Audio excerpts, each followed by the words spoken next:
How are you? Uh, Can you see me? Yeah, can you see me? Yeah, I can see you. Perfect. Awesome, dude. Yeah, sorry for oh my gosh. I've literally never done this before. So I don't know why I was trying to join on my computer, but yeah, that was a nightmare. Dude, So I'm still trying to figure out TikTok live studio as well. I went once the other day and like the latency rate was all bad and people were like, "Oh, it's going in and out." So I couldn't figure it out. It was really pissing me off. All right, so first before we like start, I don't people keep asking me like who's Gunnar and I'm like, honestly, he was just a guy in the comment section. I said debate me. 99% of people ignore that shit. He didn't, so that's all I know about you. Who are you? Do you want to like introduce yourself a little bit? yeah, so I am a sitting state central committee member of the Utah Republican Party. So I'm an elected party official out here in Utah. I joined Charlie Kirk's Turning Point USA back in like 2015. I was a state director for them for several years. Then I joined their ambassador program once I stopped doing that and was sort of like an online influencer for them for a couple of years. But then I like kind of just got over it and focused more on work, started several businesses, and have just locked in on business. And I run a land company now. I co-own a Airbnb business with my wife. And I also am a regional director for a solar company as well. So I got a lot going on the business side of things, but have always just been super involved politically. And so, yeah, I mean, it's interesting. You know, if you would have talked to me like 2 months ago, I probably wouldn't even be debating you on this whole issue because I would probably have just been like, oh yeah, that guy, like, yeah, we're on the same page, baby. Yeah, go, do what you got to do, Israel. So literally two Oh, months so you ago, just recently kind of became just anti. recently, just kind of got, yeah, I don't even know if you can call it a red pill, but like, yeah, I honestly, before 2 months ago, I didn't know much about this conflict. I wouldn't consider myself an expert in any way, shape, or form. But what I have like seen, everything that I've researched recently has all really seriously troubled me to my core.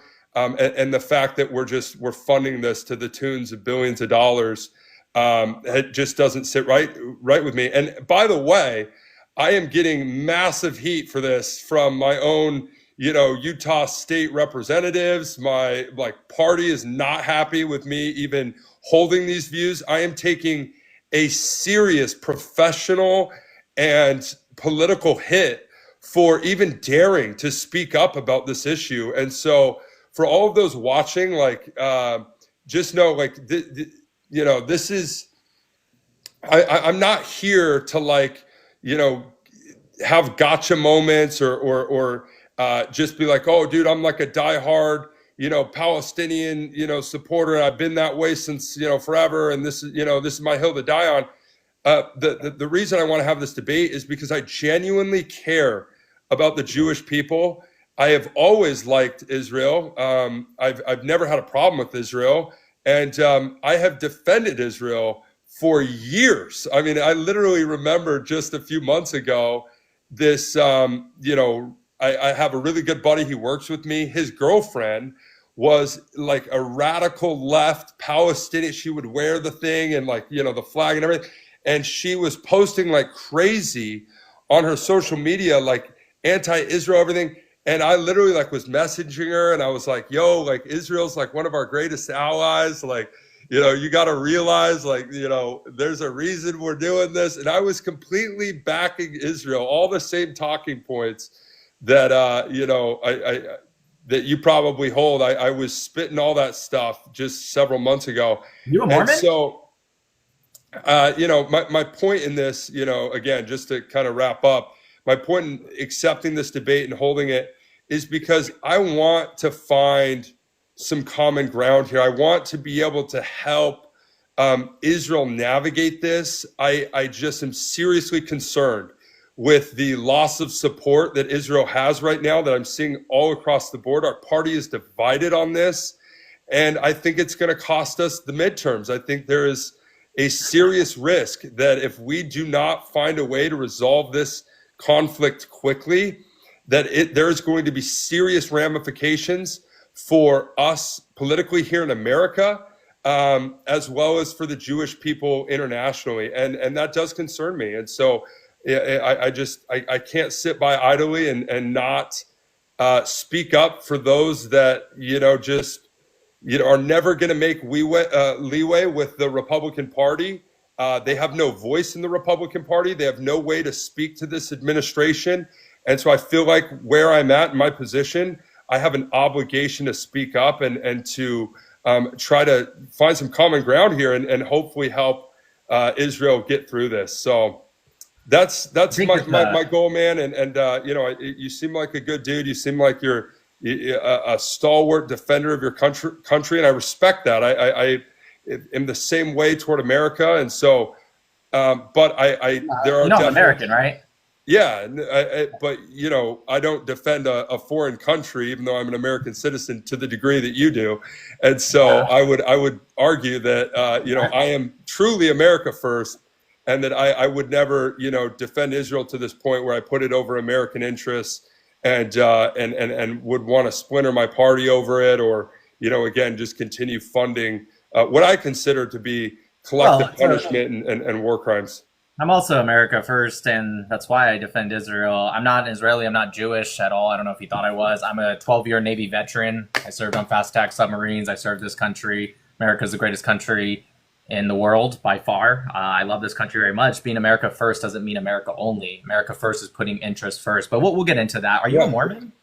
I grew up Mormon. I left the church when I was like 18 or 19. I don't actively go to the Mormon church anymore. My family and I haven't been in years. But many of my friends and family are active, devout Mormons, and I consider them Christians. I consider them really good people, and so I defend the church, but I am not like a practicing, believing Mormon. My dad, who raised me since I was one, is Samoan. Half my family, the Samoan side, lives in Utah, and they're Mormon. The other half of my Samoan family are Catholics. That's why That's awesome. Yeah, sweet, so, yeah, my cousin goes to BYU, all that. That's why I asked. Anyways, okay, well, thanks for the introduction. I guess we can just start. I mean, just to give you a quick little intro for me. I'm a Navy veteran. I've been talking about Israel-Palestine conflict and why America and Israel should have good relations pretty much almost daily for 5+ years now. I studied it heavily. I'm getting my degree, my second degree. I'm a nuclear engineer, but I'm getting my second degree in Middle Eastern history.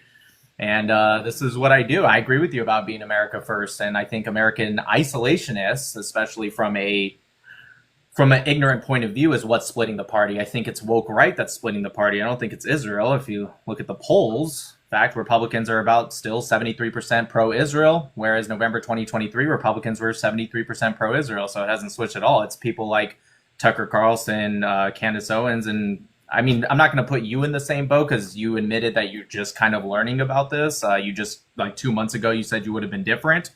But I think it's the right that is listening to propaganda that's going to split the Republican Party. I voted for Donald Trump. I wouldn't particularly say I'm just like a Republican. I classify myself more as a conservative. But I guess technically I am registered as a Republican. I vote Republican way more times than I won't. So, all right, let's just get into it. Thanks for the introduction, and it's nice to meet you, and thank you for being cordial. I prepped a 2-minute opener if you want me to just get right into my case.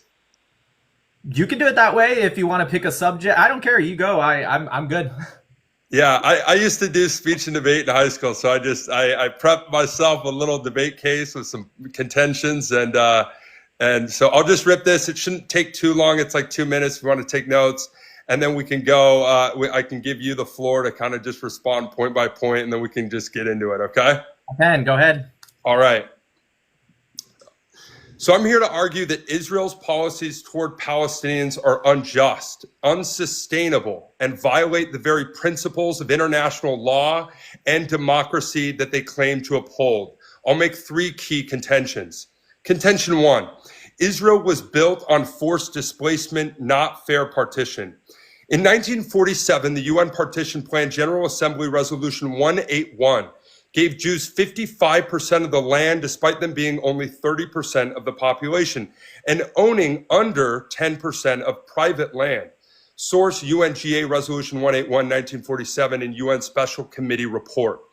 Palestinians overwhelmingly rejected this unfair deal, and the result was the Nakba, the expulsion of 750,000 Palestinians and the destruction of over 400 villages. Source UNRWA Records, Benny Morris, 1948. Expansion didn't stop there. Israel took 23% more land than the partition allotted through war and expulsion. Source UN General Assembly Resolution 194, Refugees' Right of Return, and the UN General Assembly Resolution 273, Admission of Israel's membership with conditions. A state founded on expulsions cannot justify itself as a beacon of democracy. Contention 2. Israel maintains an apartheid system. In the West Bank, Palestinians live under military law while Jewish settlers living next door live under civilian law. That is the textbook definition of apartheid. Source Amnesty International 2022, Human Rights Watch 2021, and B'Tselem 2021.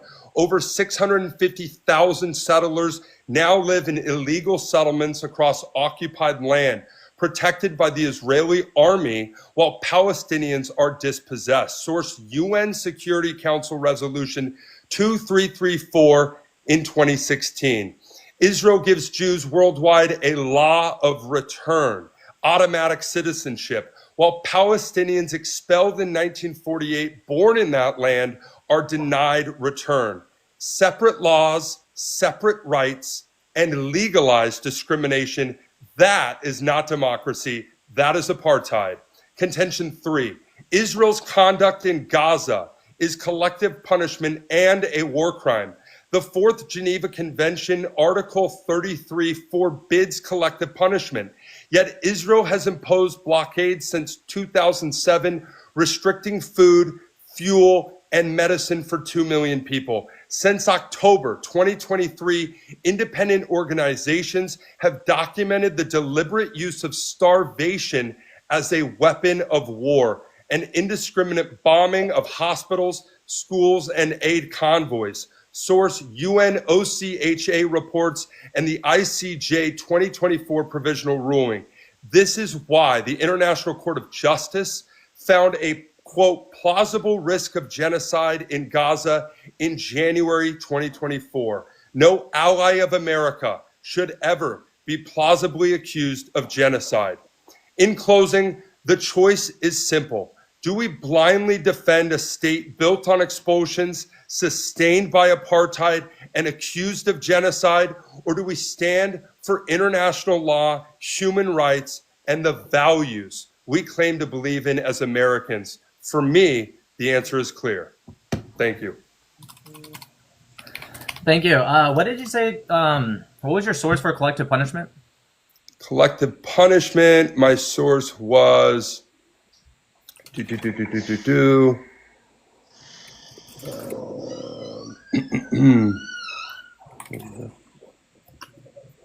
UNOCHA reports and the ICJ 2024 provisional ruling. You named an article of Geneva Conventions for. Article 33. Oh, okay, yeah. Okay. Well, that's a lot. Okay, so I guess we'll start with the first one. Actually, I'm going to put international law aside for a second because that'll naturally come up. So with forced displacement and the Nakba, 750,000. So a couple things, right? So when we talk about the Nakba, right, the founder of the coining of the term Nakba, right, actually came from Dr. Konstantin Zarek. Okay, it was a Syrian historian that wrote a book called The Meaning of Disaster in 1948, and it was translated in Egypt in 1956. This is the guy that coined the term Nakba, right, which is Arabic for catastrophe. It actually comes from Shoah. I don't know if you know what Shoah is, the Holocaust, right? They just took the word Holocaust, they made an Arabic word for it and just copied it because that's what Palestinians do. They take everyone else's atrocities and then they trick people like you into believing they're going through all of the atrocities times 10 all at once because they just take everyone else's. Okay, so the forced displacement. So first off, 750,000 people were not forcibly displaced. If you go to, and I already have it pulled up, you come over here, let me flip my camera.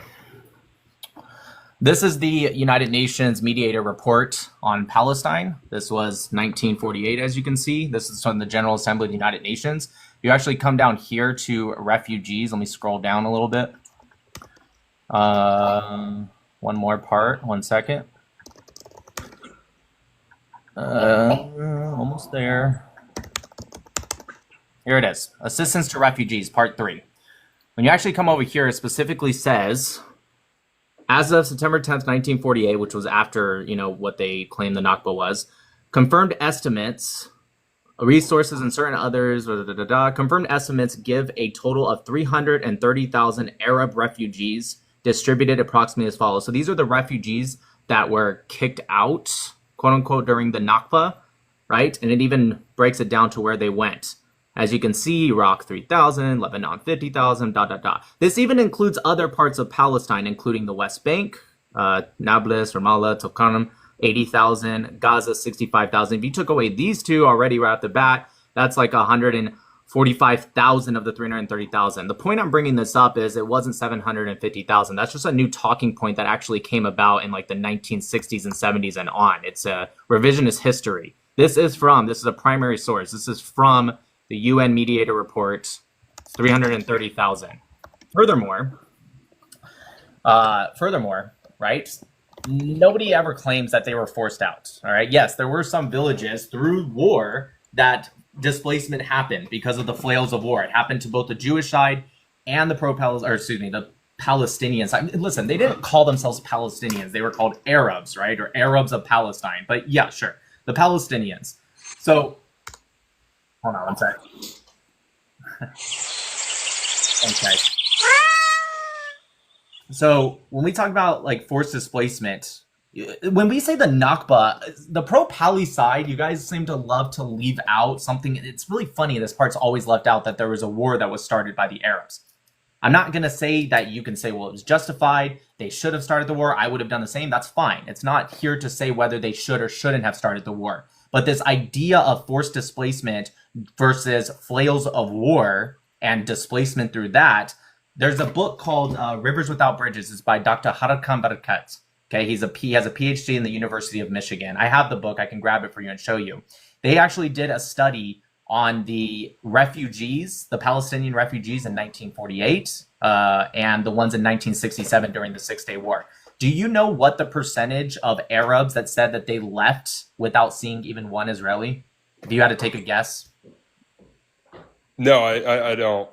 68%. 68% of them said that they left without even seeing one Israeli, meaning they left before the war either even started at all or before the war even entered their neighborhood. There's a lot of places like Haifa. In Haifa, there was Jews and Arabs that were living relatively side by side. And one of the Jewish leaders, there was the British that actually held a meeting between the Arab leaders and the Arab delegation for the Arab Higher Committee and the Jews. The Jewish leaders told the Haganah, this is like the pre-IDF, they told them, we will not be attacking this area. We want to live in peace. We want you to be a part of this. The Arabs requested a break, and they came back after a break and said that they actually don't want any peace whatsoever. They also don't want to live in the land, and they requested the British to allow them to have a military transport to leave out of the area. They said this, and the Jewish leader at the time actually started crying because he had Arab friends. He said, please, we want you to be a part of this. We want you to stay. The British said, remember, you guys started this war, so you're not in a position to do this, but they did it anyways. And the Arab leaders of the Arab delegation said that you guys will leave, we will beat the Jews, and you can come back. And so all of the areas in Haifa, a lot of them ignored the Arab leaders. Remember, 150,000 Arabs stayed after the 1948 war, and then the armistice was signed in 1949. They stayed. You know what Israel did with all 150,000 Arabs that stayed? Real quick, what was that book that you just cited? Yeah, you know what? I'll go grab it. Just give me a second. It's on my bookshelf. Yeah, take your time.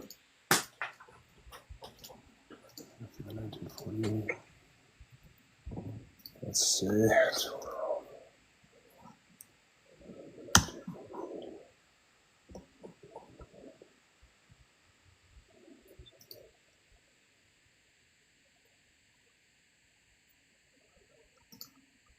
So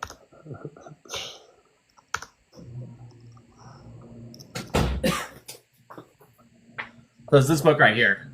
It's called Rivers. I know it's backwards. Let me flip my camera. It's called River Without Bridges. So your claim from that book by Peter Dodd. Halim Barakat and Peter Dodd. It comes from the Institute for Palestine Studies. This is a pro-Palestinian group out of Beirut in 1969. So if you come over here, they actually did, right here, they did a study of the Zizia sample. This was in Jordan. This was the refugees that were during the war. The old refugees are the ones from 1948, the Nakba. The new refugees are the one during the Six-Day War, 1967. So as you can see, they asked them other questions too, if you ever want to like get this book and read it, but they asked them, did you see any Israelis, right, before fleeing to this sample area, which this was in Jordan where they fled? Yes and no. The amount of the 1948 refugees, 68% said they saw no Israelis. 68%. The 67 ones was 42%. And, you know, they talked about other things too, but this is the book. I mean, if someone knows that people are coming with machine guns to murder them, then yeah, I'm sure a lot of them were like, yeah, I'm leaving before these guys get here. There's a documentary called Tantura. Have you seen it? I have, and I've been to that site. Yeah. Yeah, I mean, that's a stupid documentary. It's troubling. Anybody who has not seen that documentary, I recommend you go watch it. I 1000% anyone who knows what they're talking about, go watch that documentary. I have an entire book, an entire notepad filled with notes because I had to keep pausing it every probably 10 seconds because of the mistakes that they made or the editing tricks that they did. Like the part, I remember the part where they tell the judge, if you heard this, would you have changed your decision on the case? And then they make her listen to something and never show us never let us listen to what she heard. And she's like, oh, that's interesting. Why would editors choose to purposely leave that out for the viewer? Probably because it wasn't damning, but they want to imply that it was damning. But let's put Tantura aside for a second, okay?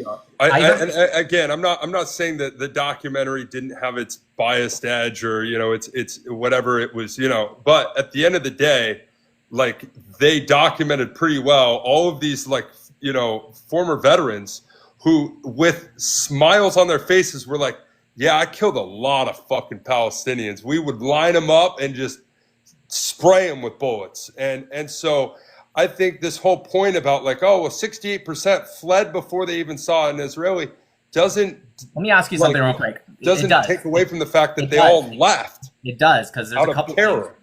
It does, because there's a couple things. One, because you said they were all forcibly displaced. Right? If you're right, first off, this survey was done before Tantura, any of the stuff you're really talking about. So let's say you're right. Let's say all of them said, we need to get out of here because they're going to come murder all of us. First off, that's clearly not true because, as I asked you, what did they do with the 150,000 Arabs that ignored all the peer pressure? What did they do with them?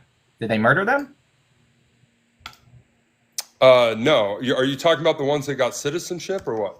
Yeah, they all got citizenship. And then from 48 to 1952, Israel brought back 152,000 Arabs and gave them citizenship. So let's say you're right. I don't think you have any source to prove that you're right. They left because they were scared that they were going to be murdered. But even if that was true, that's not forcible displacement. That's idiocracy. I mean, that's their fault. Nobody told them to do that. And also, I showed you it was 330,000. Where did the 750,000 come from? I know where you got it from. That's what everyone says, but it's just not true. But another thing, real quick, this idea, and I don't know if you watched my video that I did against you yesterday or 2 days ago. 70,000 Jews were displaced out in the first week of the war alone. It's not like the displacement didn't happen. War was going on. Displacement happens in war. Now, the pro-Palestinian side likes to pretend that they're special. They're not. Displacement happens in war. The difference is the context. Who started the war? So you mentioned the Partition Plan 181. That was voted on November 29th, 1947. Do you know when Arabs, 1 minute after that vote, Arabs were attacking Jews, not Israel, because remember, Israel didn't even exist for another 6 months. They were attacking Jews 1 minute after that vote. So why, by your logic, right, if you're talking about well, the Tantura, and they were being attacked by the Jews. They were scared, so they left. Okay, so by that logic, why didn't the Jews leave? Because the Jews have been getting attacked by the Arabs all the way back to the 1500s, really all the way back to the 600s, if you think about it. But there's the 1929, how about 1936? The 1936 Third Jaffa riots. They targeted and slaughtered 510 Jews. 1929 in Hebron. They went to, because you want to say it's about Zionism, not Judaism, I'm sure, right? In 1929, they went to an anti-Zionist Sephardic Jewish community and slaughtered almost all of them. They were an anti-Zionist community. They didn't like Zionism. They didn't like the Haganah. In fact, the Haganah went to them and said, we're here to protect you because the Arabs are going to attack you. And the Jews there said, get out of here, you Zionists. We don't need you. And you know what happened weeks later? They were slaughtered by the Arabs. So by your logic, if they just left because they were scared of being murdered, well, why didn't the Jews leave then? Yeah, I mean, I haven't researched that. So, again, I one of those people that just, I'm not going to speak on something I know absolutely nothing about, but I have put that in my notes. I'm definitely down to, research more on that. Again, I don't view myself as a history buff on every little event that happened. But no, I respect that. I do. I respect that a lot. I don't want you to lie to me. Yeah. Just from your original numbers, though, I've been, while you're talking, I'm looking at this 330,000 number that you were looking at from the UN mediator report. It looks like the UN, by late 1948, early 1949, UNRWA reported over 700,000 registered refugees. The mediator report was mid-conflict. It was mid-1948. So those were interim snapshots. It was the last quarter of 1948. It was September of 1948. Yes, there were some still conflicts going on, but if you look up any source, they'll say the majority of the 750,000 was within the first few months, and some even before the war started. So that's not a really good answer. But you said UNRWA. Do you know who UNRWA is? Yes. Right. So what do they get paid off of? UNRWA. Who do they get paid from? Or why? How much money do they get? How much money do they get annually, or?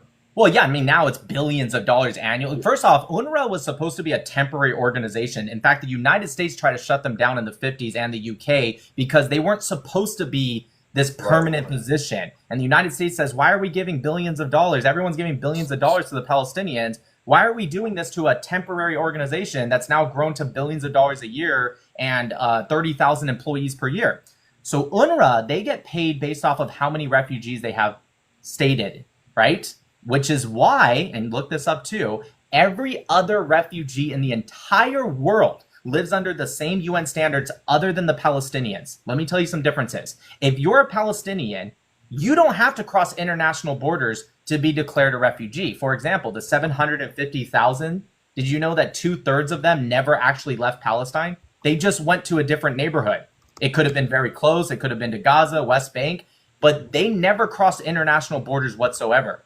But if you're a normal refugee, you wouldn't be a refugee. You have to cross international borders to be considered a refugee, but not if you're Palestinian. Here's another one. If you're part of UNRWA, you only had to live in Palestine for just 2 years to register as a refugee. That means people who only lived there for 2 years and then in 1948 they fled, they get to register as a refugee. No other refugee in the world gets to do that. Here's another big one.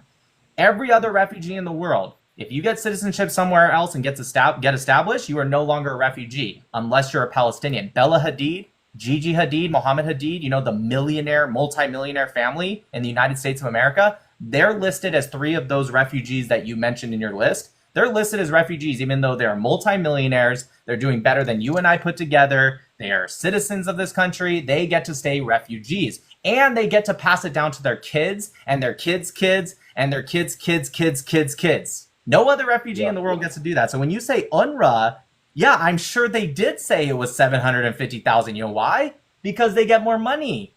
Because that's all they need. They just need to register more and they get funded more. Yeah, I mean, the UN Conciliation Commission has it at 700,000. So I mean, whether to your point, whether or not there is financial whatever, it doesn't change the fact that we're talking about mass displacement here. Do you know how many, real quick, do you know how many Arabs even lived in what was supposed to be the Jewish state? Because that's what they say they're refugees from, not the West Bank necessarily. They're talking about from what was supposed to be the Jewish state. I know later they took, like you said, 23% more in your opening statement. But what was and part of them getting membership in the UN was that they would allow those refugees to return, and now they basically say, "Oh yeah, it was part of them getting membership." No, it was part of it, but there was other conditions that they asked for, and it never met. In fact, there's been 5 or 6 separate times that Israel has offered right of return. There was the original one where 150,000 or so came back. I told you about that. The other ones never went through because the Arab side denied it, because it came with other conditions like recognition or certain peace deals and stuff. They denied it. We'll get into that, I promise. But real quick, the what did I ask you? Do you know how many Arabs lived in what was supposed to be the Jewish state? I did have that figure, but it is deep in my brief here. If you have a figure, it's about 300 to 350,000. So when you say, well, not you, I know you're reading from, updated sources that didn't come out until like later 60s and 70s, right? Yeah. It's funny how no one in the 1940s, late 40s, other than UNRWA, nobody said 750,000. It wasn't until much later that they said that. But there was only 350,000 Arabs in what was supposed to be the Jewish state. How can there be 750,000 refugees? Unless, of course, you count refugees that wouldn't normally be counted as a refugee. But if you're Palestinian, you get special requirements. So hold on. Let me understand your argument. You're saying there were only 300,000. So how is 750,000 of them displaced, or is that what you're trying to say? 350,000 were in the area that was supposed to be the Jewish state. So why is the number 750? I mean, I know why the number 750,000. One, because UNRWA inflates it, but two, because they changed the requirements of what counts as a refugee. So by changing these requirements, they get to add and inflate the numbers more. Look it up. 2/3 of all of them never even left Palestine, whatever you want to call it. No, they never left it. Their descendants are still there. I mean, unless they left individually, but they're still there. They were still there. They never left. They never crossed those international borders. These are the ones that never went into Jordan or Iraq or Syria or Lebanon or Egypt. They never left. I mean, from the UN partition plan of 181, it's 407,000 Arabs within the Jewish partition. Okay, I read 350,000, but that's not far off. So fine, 407,000. Jews were only about 55% of the population. Arabs were about 40 to 45%, and there were 10,000 others. And this is from that 181. Right, so where did the 750,000 come from? Because the Nakba affected not only Arabs within the U.S. partition borders, but also beyond them. This was a point I made in my response video to Lynch. Yeah, I know. I saw your response, but it was wrong. Because can you tell me the West Bank? Because the partition was effectively, obviously there was more to it. Like the northern parts were supposed to be Arab, right? Northern where like Nazareth was and stuff like that. But a lot of it was the West Bank, Judea and Samaria, what you call the West Bank. But can you tell me who controlled the West Bank at the end of the war? Was it Israel? Was it Palestine? Well, Jordan took it over. And Gaza? Egypt, exactly. So I mean, I agree, but a lot of the displacement, first off, when we talk about, well, we're going to get into apartheid later. When we talk about apartheid, do you know what law Jordan had on their books right when they illegally annexed the Judea and Samaria area? No Jews allowed. And not even like Zionists or Israelis, no Jews. So they forcibly displaced and ethnically cleansed all the Jews out, all of them, and literally put into law, no Jews allowed. Yeah, and on this point, let me make this, because this is just something where I will always concede to you that I think radical Islamism is an issue, and both sides seem to be suffering from this whole, we want the land for ourselves. The Arabs, free Palestine from the river to the sea. These globalize the Antifada, like that scares the shit out of me.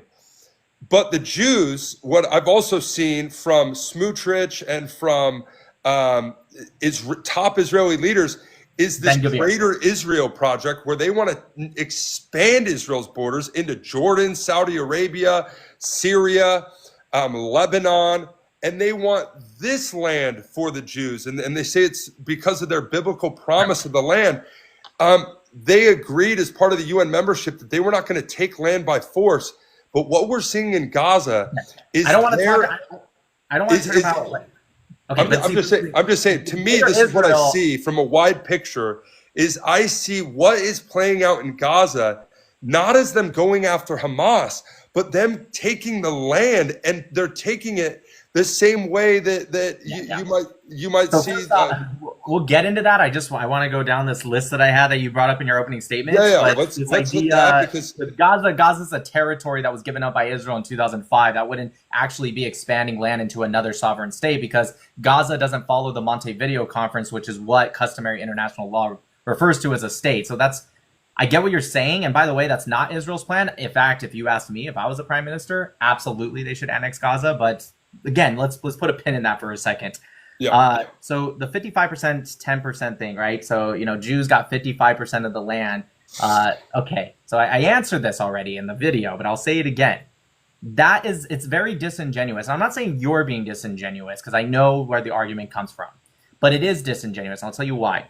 One, even if you go with that 55%, 85% of it, or so 80 to 85%, was like land that you couldn't even cultivate. So yeah, it was technically 5% over the majority, 55%.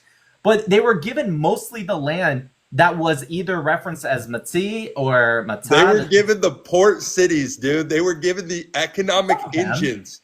Some of them, yeah. But 85%, that was part of the 15% that they got that was able to be cultivated.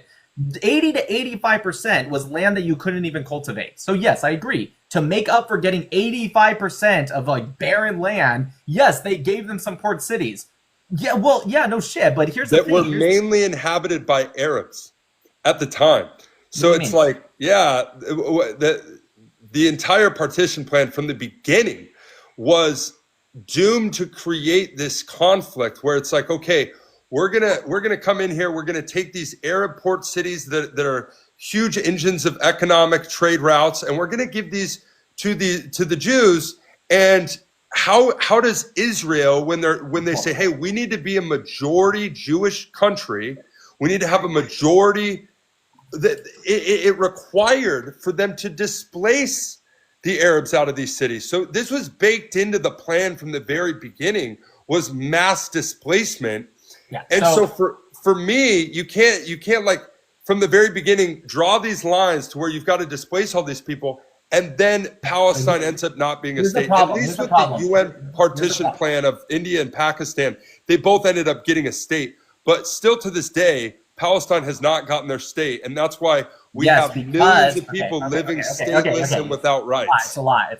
Hold on. Couple things. One, you're wrong about the port cities. Yes, they were given some. Jaffa was to be with the Arabs. It's a huge port city. Acre, or Akko, some people call it. That's a port city. Ashdod, also Ashkelon area, where they have a port. That was also to the Arabs. So this idea that they gave all the port cities to the Jews is not true at all. Yes, they got Tel Aviv, which, no shit, it was built by Jews. It was founded by Jews in 1909. In 1909, there's a picture you can see. It was barren. There was nothing. The Jews built it up. In fact, really, if you think about it, the Jews built up this entire land, actually, if you really think about it, if you go back far enough. But, in recent times, Jews built Tel Aviv from literally the dirt. So, yes, of course they got Tel Aviv. They should have got Tel Aviv. As for, comparing it to Pakistan, India, which was only 9 months before, right, that partition, it killed over 1 million people. Yeah, it was horrible. 2 million people were displaced. But the difference. Oh, and by the way, they also swapped sides. Muslims went one way and Hindus went the other. Right. So they were displaced like crazy.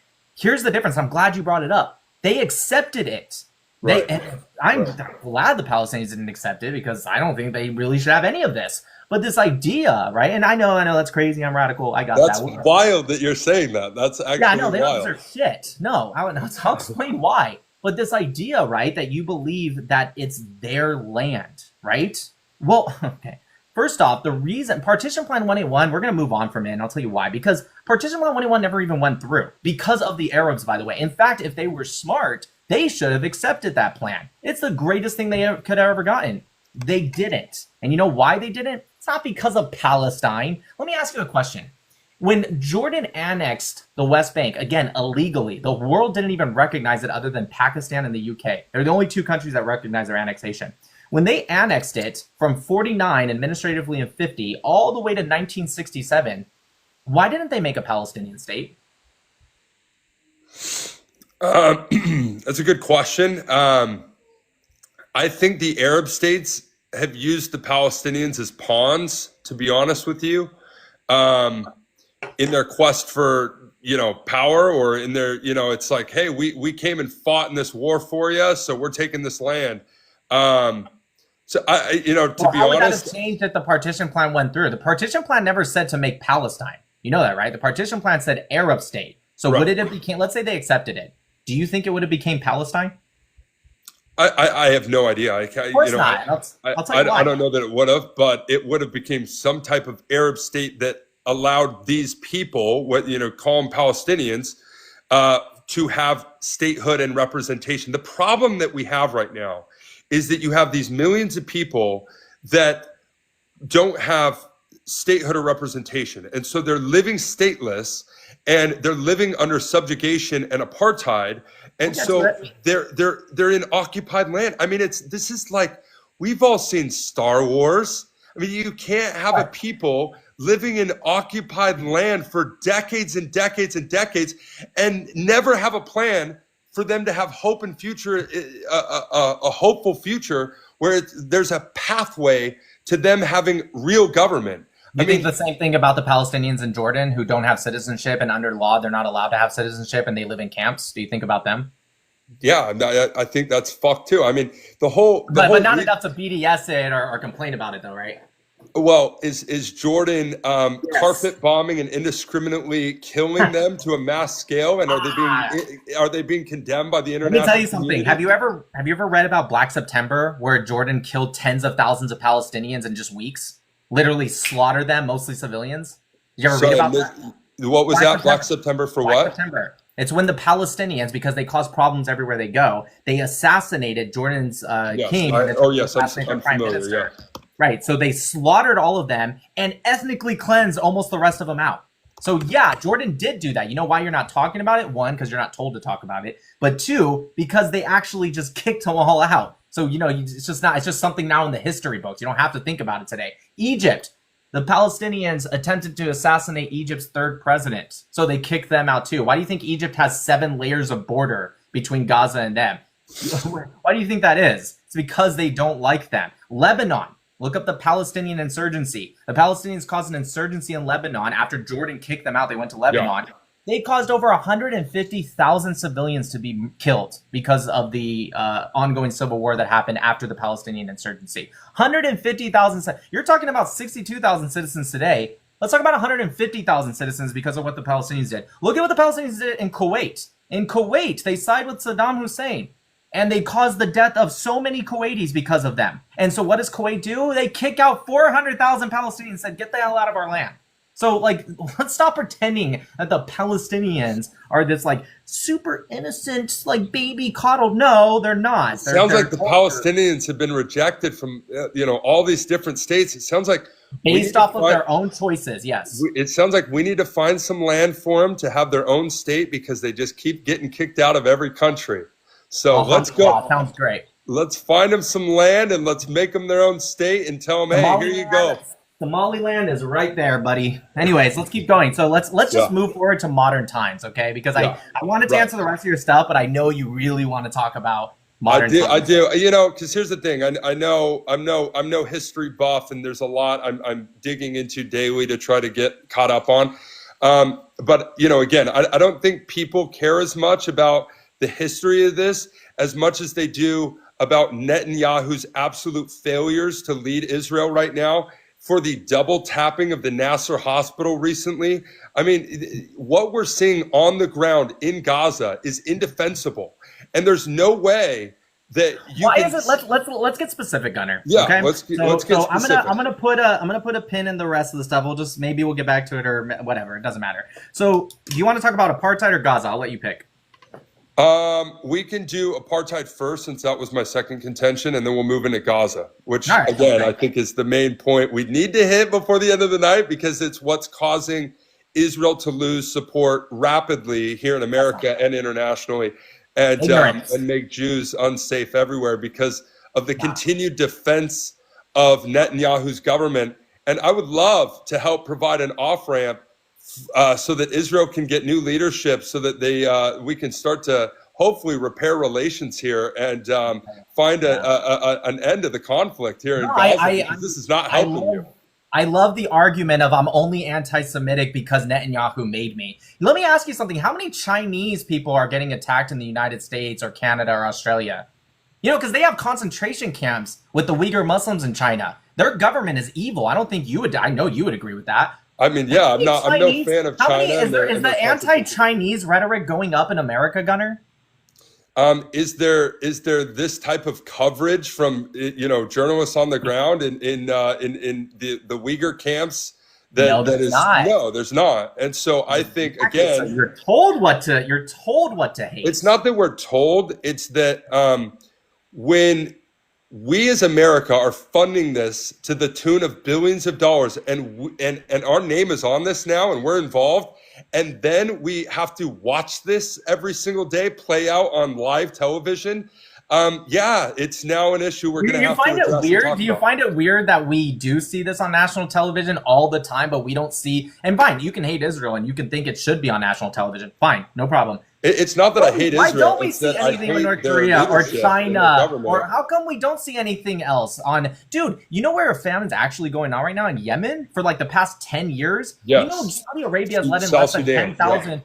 Yeah, Saudi Arabia has let in less than 10,000 aid trucks in the past 10 years. Israel has let in over 100,000 in just less than 2 years. How come we don't hear about what's going on in Yemen? You know what? Let's put a pin in that too. I'm sidetracking. And I'm not even. Again, I will actually agree with you here. This whole conflict has woken me up to so many other conflicts that are happening that I don't think we should be silent about either. But I would love to help end those conflicts as well, and figure out how we can hold Saudi Arabia, to a higher standard, and say, hey, dude, if we're going to keep doing these billion-dollar arms deals with you and help you modernize and help bring you to the international table and do all these AI deals that we're doing, and you're going to have to stop this same type of, treatment that you're doing to the Yemenis. And so I agree. I think this is raising our consciousness on the other genocides that are going on, and we need to address all of them. Except one of them's real. So apartheid. Okay, so apartheid comes from South Africa. Let me ask you a question. Do you know when they started accusing Israel of apartheid? When did they start? It's a good question. Like, generally, there may be like a singular source here or there, but like generally, they didn't start accusing Israel of apartheid until mid to late 90s, some really picking up in the 2000s. Can you answer me this? If apartheid's been going on since, late 40s in South Africa, all the way up until I think it was 92 or 93, they had their first general elections where apartheid was like officially demolished in South Africa. Can you answer me this? Why didn't they accuse Israel of apartheid in 1950s or 60s or 1970s or 80s? Why didn't they? I think it was before its time. I think we had to get to before a point. Its time, it was during apartheid. No, but to your point about South Africa, I think it's like, again, our collective consciousness is like, okay, we can deal with this thing, and then we're going to move on and deal with this thing. And I think apartheid looked a lot worse at the time in South Africa than what you're seeing in Israel. And I don't think it caught our attention because America has been such a heavy ally of Israel that we've kind of just let Israel get away with murder forever. And it's only now that we're like, wait a minute, this looks pretty bad. I think it's time we step in here and help end this peacefully, because you can't say you're going after Hamas and pull off a surgical strike in Iran like you just did, but then say you're going after Hamas and then indiscriminately carpet bomb entire neighborhoods and entire cities, level them to the ground and say, oh, Hamas was just hiding in every single building. So, yeah, we had to bomb everyone. I don't think that's what they say, but that's what they say. That's literally what they say. They say that with some specific. No, they say that they want to remove. Smotrich even says we've got to get all these people out of here. Whatever we got to do, we got to take this land. We got to get all these people out of here. All right, we'll get to Gaza in a second. The top echelons of Israeli government saying this word for word, and they even admitted to using starvation as a weapon of war. Okay, one second, Gunnar. Listen, a couple things. One, they do say that about individual areas. They don't say that about everything. They say, and they've made it very clear since October 8th, 2023, that they want to remove the offensive capability of not just Hamas. Don't forget about PIJ, PRC, Army of Islam, PFLP, DFLP, Zadin brigades, Mujahideen brigades. I mean, let's not forget, there's like, off the top of my head, 12 different terrorist organizations I can think of in Gaza. Offensive capability does not mean that Hamas was hiding. In fact, I can prove to you with your own words, I bet you I get you to do it later this live, that there's not indiscriminate bombing. And I can even prove to you with your own words that most bombings haven't even targeted anyone. Can you prove it to me with satellite imagery? Because the satellite imagery is, it shows different. It shows that you just don't know what indiscriminate bombing means. But let's finish apartheid, and I promise the satellite imagery shows the entire cities have been leveled to the ground and have been completely leveled down to rubble. As they should be, and I will explain that in a second. As they should be, entire cities. Then you're admitting to collective punishment, and you're admitting to war crimes. No, that's not what collective punishment means. I promise you we'll get to it. Let's please finish apartheid. Okay? So apartheid. Is there apartheid from the river to the sea, or are you just talking about only the West Bank? Is there apartheid in Israel proper? I mean, apartheid looks the worst in Gaza as they control the air, they control the land, they control the food, they control everything. But apartheid is also in the West Bank. Apartheid means that you have two completely different legal systems and that you're holding people to completely different standards. Under the same government. Yes. So you are correct. There's one thing you said correct, but I don't think you meant to say it the way you did. Gaza does have the worst apartheid because by law, Jews are not allowed unless they're taken hostage. So you're correct. There is an apartheid system in Gaza, but I don't think you meant it that way. I assumed you meant Israel was committing the apartheid. If you're going with what Israel's committing, Gaza's not even in the conversation because Israel's not even in. Okay, right now they're in Gaza because of the war, but they're not even in Gaza. So it doesn't even make sense. Apartheid is defined effectively as two separate legal systems under the same government. That's what you missed. And you did that, I don't know, on purpose. I'm not sure, but it's under the same government. Like, for example, Mexican citizens are treated different than American citizens, but that's because it's two different governments and two different areas. It's occupied land. I mean, yes, they're not their own. They're not Israeli citizens. They're under occupation. Yeah, so we'll get to that in a second. So that's apartheid. These people are these areas are under Israeli control. Wait a minute. Every other area in the entire world that has military occupation, which is what you're talking about, right? Turkey, right, has it in northern Syria, Cyprus, Russia's doing it right now. All these places, no one will ever have the same exact standards because they're under different citizenship. For example, what are the Palestinian Authority-controlled territories in the West Bank? The Palestinian-controlled territories? Yeah. You know about Oslo II and areas A, B, the Oslo area. Yes. It's the Oslo areas. Right. So area A and B is the Palestinian control. B is split with security, but social control is under the Palestinian Authority. Area C is 60%, and that's under Israeli control. Under Israeli control, yep. Are there any Israelis that either live or are even really allowed in areas A where the Palestinian control is? No, and they cite that as a security concern. But the fact of the matter is that their permits, Palestinians' permits, are routinely denied. There are military checkpoints. Yep. Movement is controlled. Yep, because it's borders. Because they're borders. They're borders between Israel and Palestinian Council control, the PLC, right? The PLC-controlled areas, there are border control. Same thing with Israelis. If they go that way, I don't know if you watched my whole video I did on you, but the Ramallah lynching, the reason they were first arrested before the Palestinian innocent civilians lynched these two Jewish men was because they hit a Palestinian checkpoint. So they also have checkpoints. It's because that's where the border is. That doesn't mean it's apartheid. if you have these enclaves that are completely surrounded by military checkpoints, and you have to have permits, and you're going through checkpoints to get from this enclave to this enclave. You don't need a permit to go from like Ramallah to Nablus. You need a permit. Yeah, you need a permit to build. They can't ever get those approved. Proper. Yes, just like I would need a permit or a passport, if you will, to go into Mexico. True. That's correct. And what Israel has done is they've taken basically all these Palestinian homes, and they say, oh, we don't recognize any of these homes. You actually have to get a permit for us not to come demolish this home.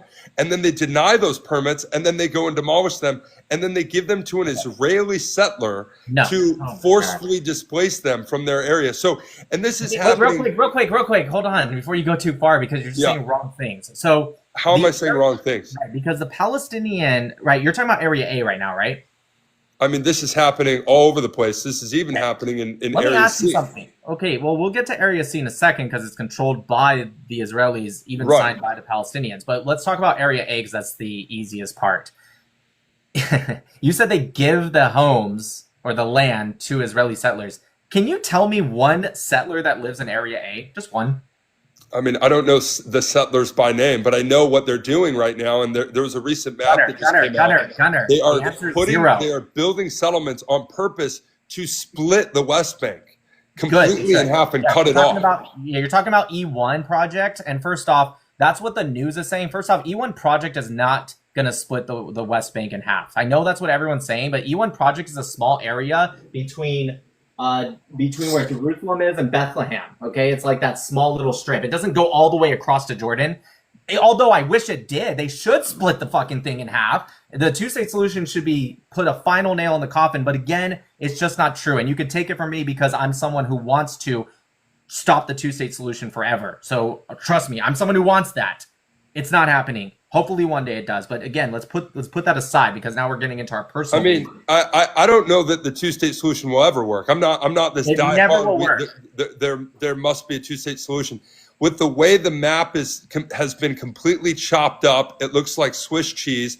Israeli settlements are everywhere. Illegally. Gunnar, that's because of the Palestinians. The Palestinians wanted the map to look like that because they didn't want the major city centers to be split up. They're the ones that made it look like. You can't tell me Palestinians wanted all of these illegal Israeli settlements to force them out of their land, and which has been happening for decades. We'll get to that. This is a calculated move by Israel to put enough settlements down to displace these people and take this over for the Greater Israel Project. I mean, okay.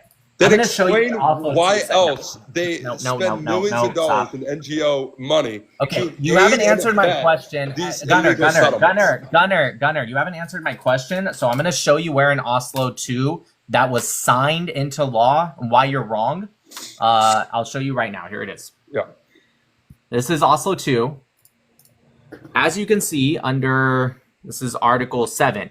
For the purpose of this agreement, the settlements means in the West Bank, settlements in Area C. Okay? Area C, per this agreement, is allowed to have settlements. And look, it's right here. This is the Oslo 2, signed in 1995. Signed by who? Hold on, let's go to the bottom here. Yasser Arafat, okay?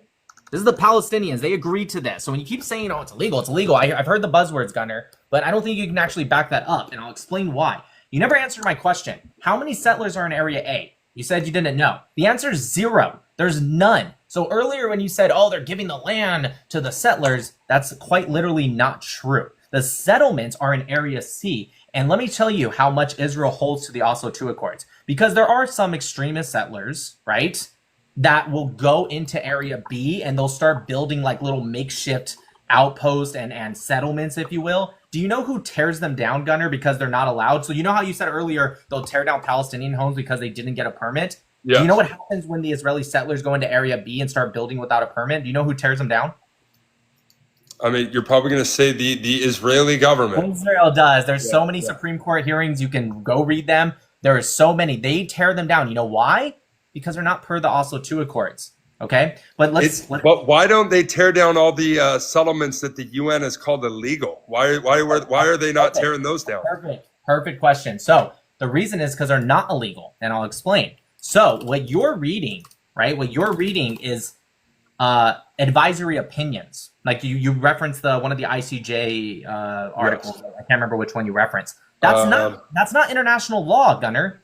That is an advisory opinion. By the way, as an American, and you're a politician, you don't even recognize the ICJ. We're not even a signatory to it. So who the fuck cares what the ICJ says? But that being said, it's not international law. Yes, they use the words illegal because that's their advisory opinion. These leftist fucking agenda-driven committees say that it's illegal. Have you ever looked do you know what makes international law? Like when we talk about a resolution from the United Nations, do you know what makes it binding by law? Have you ever looked into it? Technically, it's the fact that we back them and all of our nations. Nope. Yeah. Nope. Most of the resolutions are not backed by law. They have to be filed under what's called Chapter 7 versus Chapter 6. All of the ones you're talking about, every single resolution that talks about these settlements has been under Chapter 6. If you don't believe me, look it up. Okay? What international law is, there's a hierarchy, right? There's just Kogan's norms, which is peremptory norms. That's the highest of international law. This is the stuff like, genocide, for example, right? Nothing can trump the peremptory norms. Nothing. The next after that is the UN Charter under Article, I think it's 106 or 107. That says, other than the peremptory norms, that says that everything, this is the next level in hierarchy, right? So the UN Charter, for example, UN Charter Article 51, the right of self-defense. In fact, Article 51 says nothing else can trump Article 51. So when Israel was attacked on October 7th, nothing in the UN Charter can stop Israel from defending themselves. Okay? The next one is treaties and customary international law, like the Oslo Accords, for example. So the Oslo Accords that I just read to you that says the settlements are allowed in Area C at least, that is international law. So when the so now that I've given you the hierarchy, when the ICJ comes out with an advisory opinion, advisory opinions will never trump those three things I mentioned, technically four if you count customary international law. And the reason just Kogan's norms is at the top is because, let's say, there's treaty law, that's third place. If two countries decide that they want to make a bet to who can genocide each other, it wouldn't work. Even though it's treaty law, it wouldn't trump the just Kogan's norms, okay? So when you say, oh, but they said it's illegal, yeah, I'm sure they do, Gunnar. But the problem with that is that they're not actually illegal. It's not under Chapter 7. It's not per the UN Charter. It's not per just Kogan's norms. None of this is. Now, you can violate other things, which I'm sure we're going to talk about genocide here soon, right? You can violate other things, and that would actually be breaking international law, specifically IHL, International Humanitarian Law, right? But by itself, the settlement's illegal? No, they're not. Gotcha. Okay, so when I am bringing up Security Council Resolution 446, 465, and 2334, 446 reaffirms that Israeli settlements in occupied territories have, quote, no legal validity, and then they urge Israel to cease settlement activity. But can you tell me what chapter those were filed under? Yeah, let me look those up. Go ahead and ChatGPT what chapter it's under. I guarantee you it'll be Chapter 6. Let me do a quick thing on that.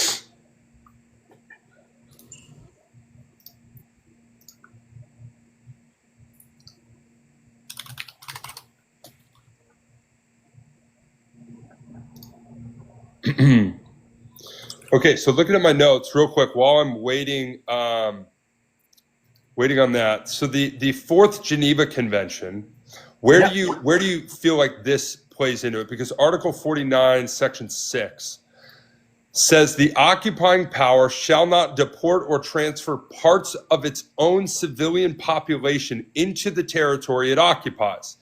So this provision is widely understood to prohibit Israel's settlement project. I mean, Right. how do you explain away the fourth? Because they don't Geneva deport Convention? them. They don't deport them. First off, so when you look at the notes of Article 49 and what it was actually implemented for, it was implemented because of what the Nazis did, where they actually took people that were part of their population, Jews and others, so obviously there's gypsies, LGBT, etc., but Jews, and they forced deported them because what the Germans wanted to do first was to kick them all out. When that became illegal and costly, they then forced displaced them to Eastern Europe, as far east as they could get them. That was still occupied by Germany. And then when that became a thing, or after that became a thing, the Wannsee Conference is when they came up with the final solution, and that's where they decided, let's just unalive them all. Okay. So when you talk about Article 49, you have to understand the context of what it's actually talking about. It's talking about taking your population, those that are part of you, not part of a different government, not part of disputed territories. No, in this case, Germans, and forcibly deporting them somewhere else into areas they occupied, just like the Germans did to the Jews when they were pushing them to Poland mostly. Right. Now, that being said, you can still say, yeah, but technically it still says this. Okay, I'll answer it. They don't force deport anyone. They don't make Israelis like, all right, it's that time of the year again. We need 50,000 Israelis. I don't care where you live, Tel Aviv, Akko, it doesn't matter. You're going to the West Bank. No, they don't do that. They don't take it's coordinated. They fund it. They use NGOs. But it doesn't matter. It's not forced deportation. You can have voluntary migration. You can even this is where again, if you want to win the war of public opinion, you're playing semantics here to say, oh, well, technically we're not violating the Fourth Geneva Convention because they're doing it of their own free will, but it's completely funded. You're not understanding the context. The context was to stop people from taking people that they were attacking, not their own like Israelis that they like. It really, okay, let me give you a better example. What would be violating Article 49 in its context was if they took the Arabs that were Israeli citizens and they were forcing them to live in the West Bank so that way they can push them out. That would be a violation of Article 49. It's not taking your own people and saying like, hey, would you like to buy a house here? We're advertising. That's not what the context is. Like you're saying I'm playing semantics. Do you at least admit that that's happening? Do you at least admit that Israel in coordination with NGOs is saying, hey, we're looking for Jewish settlers to go take over Area C of the West Bank because we want to take that land and we want to get all these Palestinians out of here? Well, first off, you just said NGOs. Right. That's non-governmental organizations. So if you're here to argue saying that there are certain Jewish people who are more, I mean, you can say extreme, I wouldn't, but fine, extremists, if you will. Sure, but are we arguing about Jewish people here? Or are we arguing about the government of Israel? I'll argue about Jewish people if you want to. Well, the government of Israel is working in coordination with these nonprofits to support the Israeli settlers in doing what their plan is to move these people out. The non-government organizations work with the government? I mean, yes. Oh my gosh. The government. No, they can talk with them, but what do you mean? Are you saying Israel's funding it? Oh, 100%. Yes. Israel is systematically using these settlements to displace these Palestinians, kick them out of their land, take the land as part of the greater Israel project. What can you, first off, all of the settlements that have been built in Area C, I don't know if you know what Area C is. I've been there. I was just there months ago, actually. And I was in Area A, Area B. I was in the restricted zones of the Gaza envelope. I was there. The Area C is all rural land. They're not kicking out anyone. None of the settlements have been built on the top of another like Palestinian house. They have not gone, they don't go into the West Bank and be like knocking on the door and be like, all right, this is my house, I have seen footage after footage for the last 2 months. I know what you've seen. Palestinians being driven out of their homes, their sheep being stolen at gunpoint by Israeli settlers that have the IDF behind them going, oh yeah, dude, we got your back. So a couple Palestinians, things, right? You gotta go. We're going to demolish your home. And they have brought bulldozers into neighborhoods. I've seen screaming women with their babies in their hands as a bulldozer is taking out their house with food still on the stove. I'm aware of how propaganda works. I'm aware That's of not propaganda. This is real life happening to these people. I will tell you why. Okay. So Israel will only demolish houses for one reason, right? And that would be terrorism. So, for example, do you know of the Martyrs Fund that the Palestinian Authority pays into? The No, paper slave no. program, you may have heard of it as. So the paper slave program is what the Palestinian Authority, they fund terrorism, right? The Palestinian Authority, which is the most moderate Palestinian organization there is over 900 people who are active on October 7th that are being paid millions of dollars because they're terrorists, right? And if they end up, like, let's say they put on a suicide vest and blow their body parts in a pizza shop or a bus station, they pay their families for life. And I'm not even, when I say millions, that's not even me being facetious. 300 of the 900 since October 7th are quite literally millionaires because of what they did on October 7th. So what Israel does, and by the way, it wasn't even Israel. It actually, they got it from British. The British would do this, and I think the Ottomans did it before them. They carried on the law. So to counter the amount of money that Palestinians get for being rewarded for being suicide bombers, for example, what Israel does is if someone commits an act of terror, they bulldoze their house in the West Bank. I'm sorry if you have any quarrel with that. I do not. I have no problem. They're not going to, they're not like closing their eyes and being like, that house right there. That's not what's happening. It's very much controlled, and there's a reason for it. And it has to do everything with the paper slave program. So they get millions of dollars. So to counter that, they demolish their house.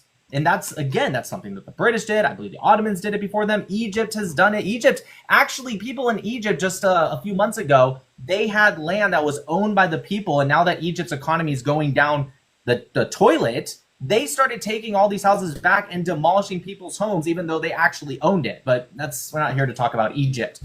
So let me just understand your point, because again, I'm going to be doing lots of research after this call. But your argument to me is that all of this bulldozing that's going on, all of these, kicking Palestinians out of their home, and then telling the Israeli settler, "Oh, this is your home now. Why don't you move in?" And I have seen.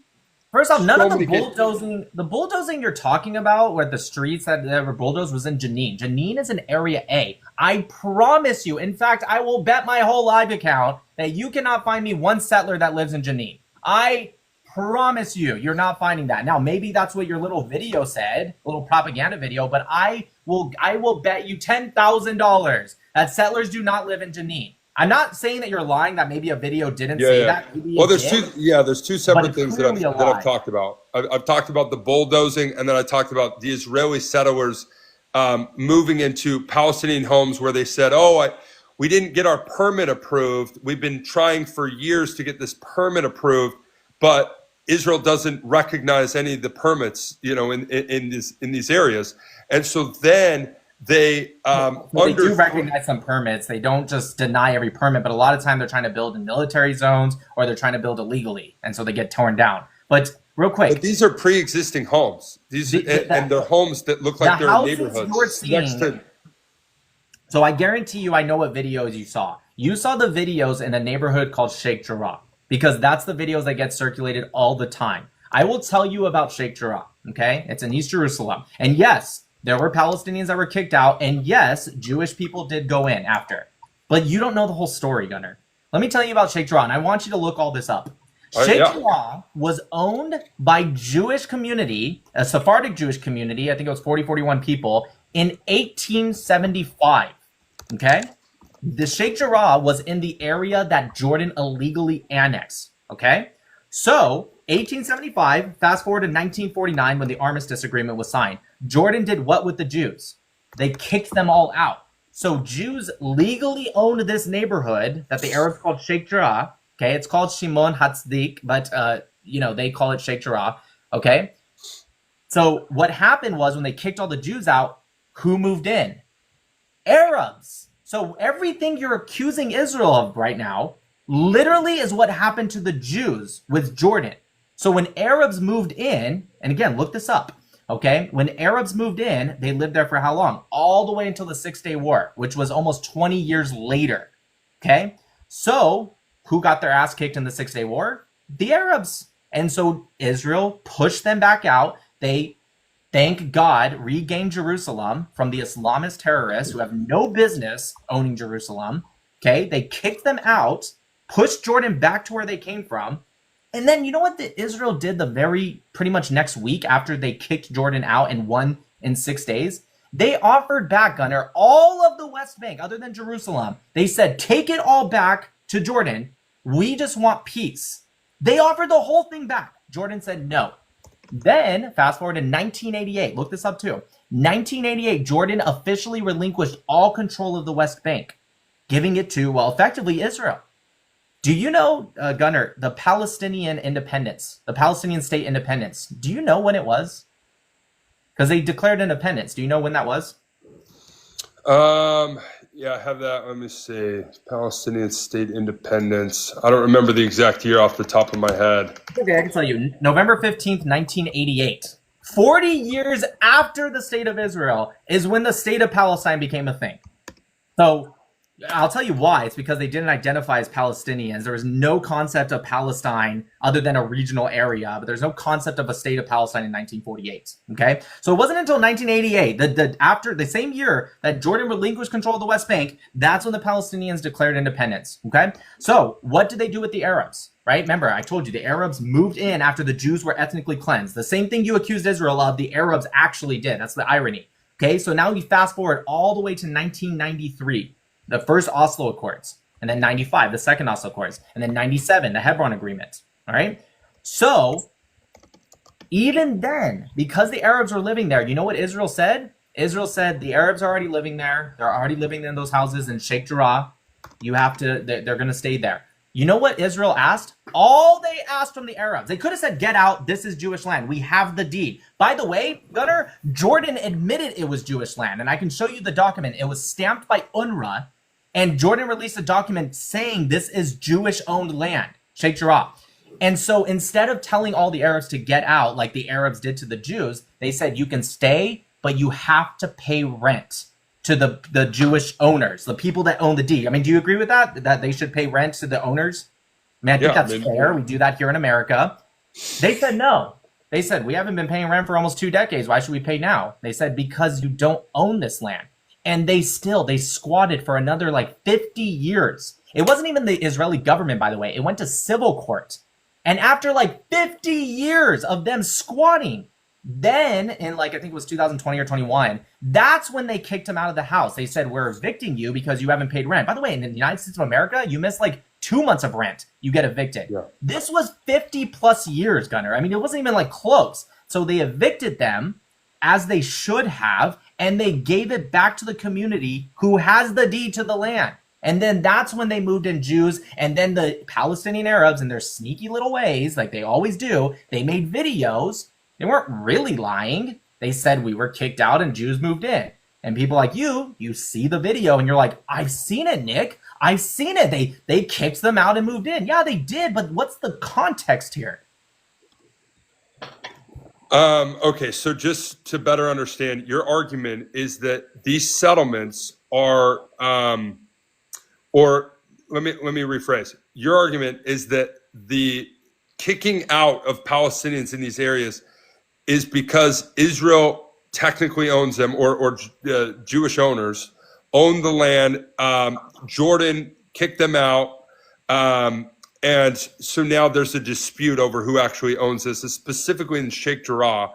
But what about all the other areas that aren't in this specific area where they're under dispute about who actually owns it? What about the other areas where these settlements are taking place and expanding every single year? Do you view those as legal and legit? And if there's no like deed that you can bring up, how do you defend those settlements? Yeah, so Area C, again, is rural areas. All of those settlements were built by Jews, not taken over. They were built. Excuse me. So they were built by Jews. Where the Palestinians live, like these major areas and city centers, right? And apartment buildings and houses are in Area A. There are 0 settlements in Area A. So I have to ask you, in what example are you talking about? Some of these settlements in Area C, by the way, predate even the British mandate and everything. So maybe you're talking about those, but I don't think you are, because these aren't post-67. These settlements go back like way before anything with the 6-Day War. I'm assuming you're talking about after the 6-Day War, when Israel gained the West Bank, Judea and Samaria, and they started moving in. I assume that's what you're talking about. All of these settlements were built by Jews. And when you say they're expanding, yeah, because of natural population growth. The last like brand new settlement that was built in Israel was like in the 90s. Like they haven't really been building any new ones. Yes, they expand because they have natural population growth, so they build more houses onto the already existing settlements. But okay, so I'm just trying to better understand where you're coming. So you're saying these settlements are completely legit. They all were built by Jews in areas that the Palestinians have literally given up, or that you don't think matters anymore because it's Area C under Israeli control. Have never given up land. You understand? I don't know if you know this, but the only time ever in history that the Palestinians, as you referred to them, have ever had sovereignty was under Israel. They're the only people that ever gave them sovereignty. Let me ask you something. Well, no, they don't. They don't have a state and they don't have sovereignty, which is why we're having this problem. Sovereignty, not a state. Sovereignty. Yeah, right? yeah. A form of sovereignty. I'm not talking about a state. A state goes under the Montevideo Conference. There's 4 requirements. I'm talking about just sovereignty, a government, a system. Right? Can you answer me this? Were the Palestinians, were they occupied during the British Mandate? Were the Palestinians occupied during the British Mandate? By the British? Okay, good. What about during the Ottoman Empire? Yeah, I'm sure. Yes. Hey, how about during the Mamluks? Yes, I'm sure. Yeah. What about during the Muslim caliphates? I mean, we're talking about colonial. We're talking about colonial history at this point. What I'm saying is, at 1945. The UN Charter said no more taking land by force. Then we have the partition plan. The UN says this is your land. This is the Arab state. And then Israel proceeds to expand 23% beyond those borders. What you're talking about, so the UN document that you're referring to, yes. You're right. You're not allowed to annex land through an offensive war. That is true. Yes. But it wasn't an offensive war, Gunnar. It was a defensive one. They started expanding before even the 1948 war. No, not past the international lines. What you're talking about? Well, first off, how can they expand before 1948? There was no Israel. Are you just talking about Jews? Well, they were displacing Palestinians before the 1948 war, which is the 48 war. Yeah, which is what sparked that. After being attacked. Yes, that was after being attacked, not before. They were never attacking from the start. Do you know when the first Aliyah was?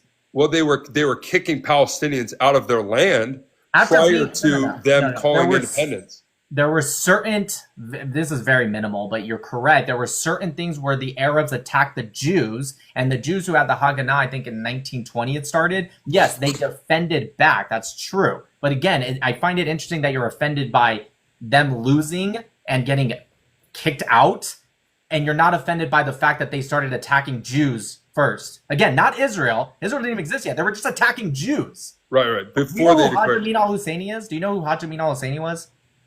Yes. Right, he was the religious leader of the Palestinians. Again, they don't call themselves Palestinians, but the Arabs, right? He specifically said it pleases Allah to slaughter Jews. Like, he literally insisted that people go out and start attacking Jews. You're saying you're mad because the Jews defended themselves and were better at it? No, I'm not upset with the self-defense, obviously. You know, but you act like they just went to a village and they said, "All right, this is the one we're going to." They did though. Israel did, or what village? Before, yeah. What village? Over 400 villages. That was after. You said before. Yes. I have a few villages. Yes. Hold on. Let me prove something to you real quick. You brought up the Tantura documentary. Yes. You saw the whole thing, right? Yes. Do you remember the part when they said that every single area they went to, they lost at least one soldier, Haganah soldier, or Irgun, or Alexandroni Brigade? Yes, I think so. Yeah, for this. Yeah, well, they did. If you don't, we watched the documentary. They did. And I looked it up. They did. Every single battle they were in, every village they went to, these 400 villages, they always lost at least one person. Sometimes they lost a lot more because the Arabs did pretty well in certain areas. Can you tell me, if these were just peaceful Palestinians and they were just kicking out these innocent people, who killed them? Who? How did they lose someone everywhere they went? Who killed them? I mean, well, there were militias on both sides. No.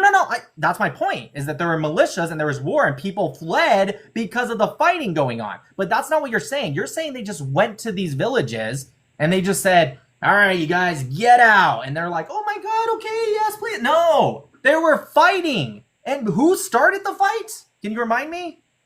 Well, who started it? Well, that's under dispute, but they did show up. Dispute it. I'm not saying that there wasn't conflicts. There wasn't armed conflicts. But that is what you're saying. You're saying they were just displacing them for like no reason, as if they weren't actually fighting. No, they were though. Who started the fight? You said you want to dispute it. Dispute it. Who started the fight and when did it start? Well, again, several things were happening all at once. But my point here is that once the partition borders were drawn and Israel realized, or, again, the Jewish leaders at the time realized that they didn't hold a supermajority even within their own partition borders, they immediately went on a campaign of displacing the Arabs out of any area that was within that UN partition border. Okay, so they did hold majority under the UN partition. They definitely held a majority. Here, I'll grab another book for you that was written in 1948. Let me just grab it real quick. Hold on. Yeah, grab it.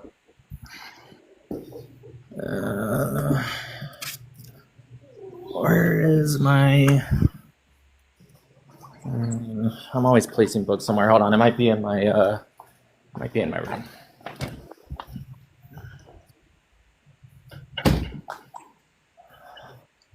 Where the heck is it?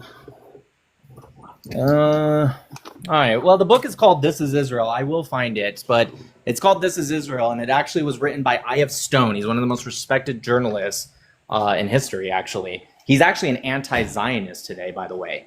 That's why there's only one. Israel. Yeah, "This Is Israel" by I.F. Stone. He only made one edition of the book because he just wrote down the facts of the matter, and it turns out the facts lied on the sides of the Zionists. And because he was, here it is. He was an anti-Zionist.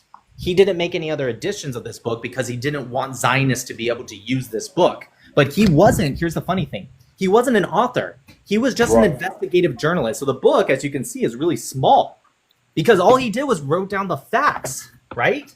And turns out, again, the facts lie with the Zionists. And so he never made another edition. So you can find this book, but it's kind of hard. Look at this. I'll show you.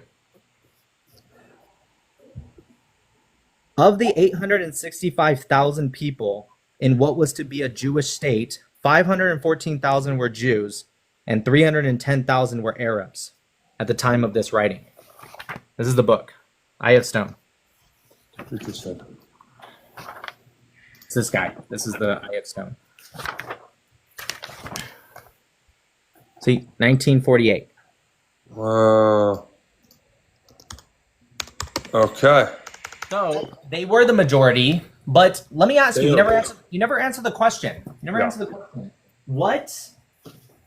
Who started it? Because you said it's disputed, so let's dispute it. Who started it and when was that? What year? What decade? Give me a ballpark here. Yeah. Let's see. Hold on one second. While I'm waiting, okay. So real quick, because I want to make sure I'm on the same page with you. When we talked about the Fourth Geneva Convention earlier, yeah, you said that didn't apply because the people weren't deported into that area. Is that right? Right. So Article 49, individual or mass forcible transfers. So forcible transfers, as well as deportations of protected persons from occupied territory to the territory of the occupying power or to that of any other country, occupied or not, are prohibited regardless of their motive. That's what Article 49 states. So let me ask you, let's just go one by one. Are they doing forcible transfers either on an individual or massive level? I mean, not forcibly transferring their own people into those areas. Okay. Are they doing deportations of protected persons either to the occupied or to another country? Are they deporting their own people into that? Israel proper. You know what Israel proper is when I say Israel proper? Yes. So are they forcibly deporting protected persons from Israel proper into either West Bank, Gaza, or some other country? No. So I guess they're not violating Article 49 then, because I just read it word for word. Yeah, let me reference that because I was specifically looking at Section 6. Yeah, Fourth Geneva, Section 6. There it is. Yeah. Yeah, shall not deport or transfer part of its own civilian population into the territory it occupies. It also doesn't do that either. Yeah. Well, again, it depends semantics on the word, on how they're deporting their people into it. I would argue that it's a systemic move by Israel to get their people to settle these lands. Here's the problem. As a wider goal to kick the Palestinians out and expand their land through the Greater Israel Project. Okay. Do you admit that the Greater Israel Project is happening and that these people have the vision of Greater Israel and that they want to see that happen? Who are these people? Like just Smotrich and Ben-Gvir, or like all Israelis, all Jews, all me? No. Yeah. Just the leadership of the Israeli government. The leadership? Netanyahu was just quoted talking about the Greater Israel Project just this month. Okay, he didn't say anything about the project, right? Because project implies that he's going to do it. Greater Israel, right? Greater Israel is the concept of from the Euphrates to the Nile River, because that is what it says in the Tanakh, right? The Old Testament, if you're a Christian, right? I don't know what Mormons necessarily call it, but whatever, right? The Greater Israel. Is it a project that you're saying, what, Bibi's going to start invading Jordan, Iraq, Syria, Lebanon, parts of Egypt? Is that what you're asking me? Well, it just, again, Netanyahu says he's on a historic and spiritual mission and feels a connection to the vision of the Greater Israel. What are you asking, a password? This was in August of this year. Yeah, August 12th. He told I-24 TV News that he feels he is on a historic and spiritual mission and is very attached to the vision of the promised land in Greater Israel. Yeah. So yes. My argument, my at least what I'm trying to, you would have to convince me otherwise, that this whole settlement strategy by Israeli NGOs and with funding, I would argue, from the Israeli government to settle these lands, use Israeli settlers in the law of return from Jews, which, by the way, there's no law of return for Palestinians that were expelled in 1948. Because law of return is not an actual right, and that's just a made-up thing. Well, the law of return, Jews get instant citizenship, apparently. Yes, so, and in Saudi Arabia, you have to have a Muslim mother. You have to be able to speak Arabic just to get citizenship there if you don't know who your father is. So what? Every country in the world, but country tomorrow wants to say you have to have 3 legs or 5 fingers and both hands or whatever to get citizenship. They can do that. Yes, Israel has that right. That has nothing to do with anything. Israel has the right to basically say, hey, Jews, you guys get the automatic citizenship and the law of return, but the Palestinians who lived in those lands cannot return. That were expelled in 1948. Are you asking me, does Israel have the right are you asking me, does Israel have the right to give citizenship to who they deem get citizenship? Is there a law of return? Is there a law of return for Palestinians that were expelled from their lands? What? First off, there's been 5 or 6, so not law of returns. There's been 5 or 6. I got to get the exact list, but there's been 5 or 6 times where they offered to take back a portion, large or small, of Palestinians who were there in 48 back into the land and getting citizenship. Other than the first time from 48 to 52, they denied all of it every single time because they either wanted more or they denied other aspects like you have to sign in for peace, because many of the Palestinians said that they would only return either if Israel was destroyed or if they would fight against Israel. You're not going to let people back. But do they have the ability? If the Palestinian that was expelled... Can you tell me where that is written anywhere, that you must allow people that want to attack you and kill you, you must allow them back in? Also, when you say law of return... But the Jews have it. So real quick, I just want to make sure. When you say law of return, are you talking about those that were kicked out in 48? Or do you mean their children's children's children's children? I'm just saying, is there a law of return? Do you mean their children's children's children's children? Or do you mean the people that were actually kicked out after starting a war and losing? I mean, their families owned the land at the time. They were kicked out. Do they have what the Jews, I mean... So you do mean their children's children's children? I'm talking about a fair and equal standard for the law of return. A Jew didn't ever live there. What do you mean fair and equal standard? I don't know if you understand this, Gunnar, and you should. There's no such thing as fair, especially in law and legality. Can you tell me where would it be? Are you gaining this concept because you think it feels good? Where are you gaining this Israel from claims to be a democracy. If America had a law of return for white people... Democracy is not defined by you must allow whoever you want, even if they used to live there. Do Romans have the right of return? Do the Crusaders, the Caliphates, now you're off topic. I'm saying the Palestinian One second, you're still not families who answering used my to live question. there. You're still not answering a question. The Turks lived there for 400 years. Do they have a law of return? Okay, you're deflecting here. So let me ask it another way. You asked me a question. Israel has a law of return for Jews who never lived there. Yes, you are allowed to have instant citizenship. Well, first off, that's not true. Aliyah is actually a very difficult process, but that's not true. You're not answering my question. Is the law of return on the books for the Jews, and is it not on the books for the Palestinians who lived there in their land? I'm not talking about people who've never had any attachment to the land. I'm talking about people who lived in that land and were expelled. Do they have a law of return on the books like you're talking the about Jews the people have that are in their there? You're talking about the people that are in their 80s or 90s or dead, because that's how old they would be today. Any descendant of the families who lived on their land and were expelled during that time, do they have a law of return? The Jews never even lived there.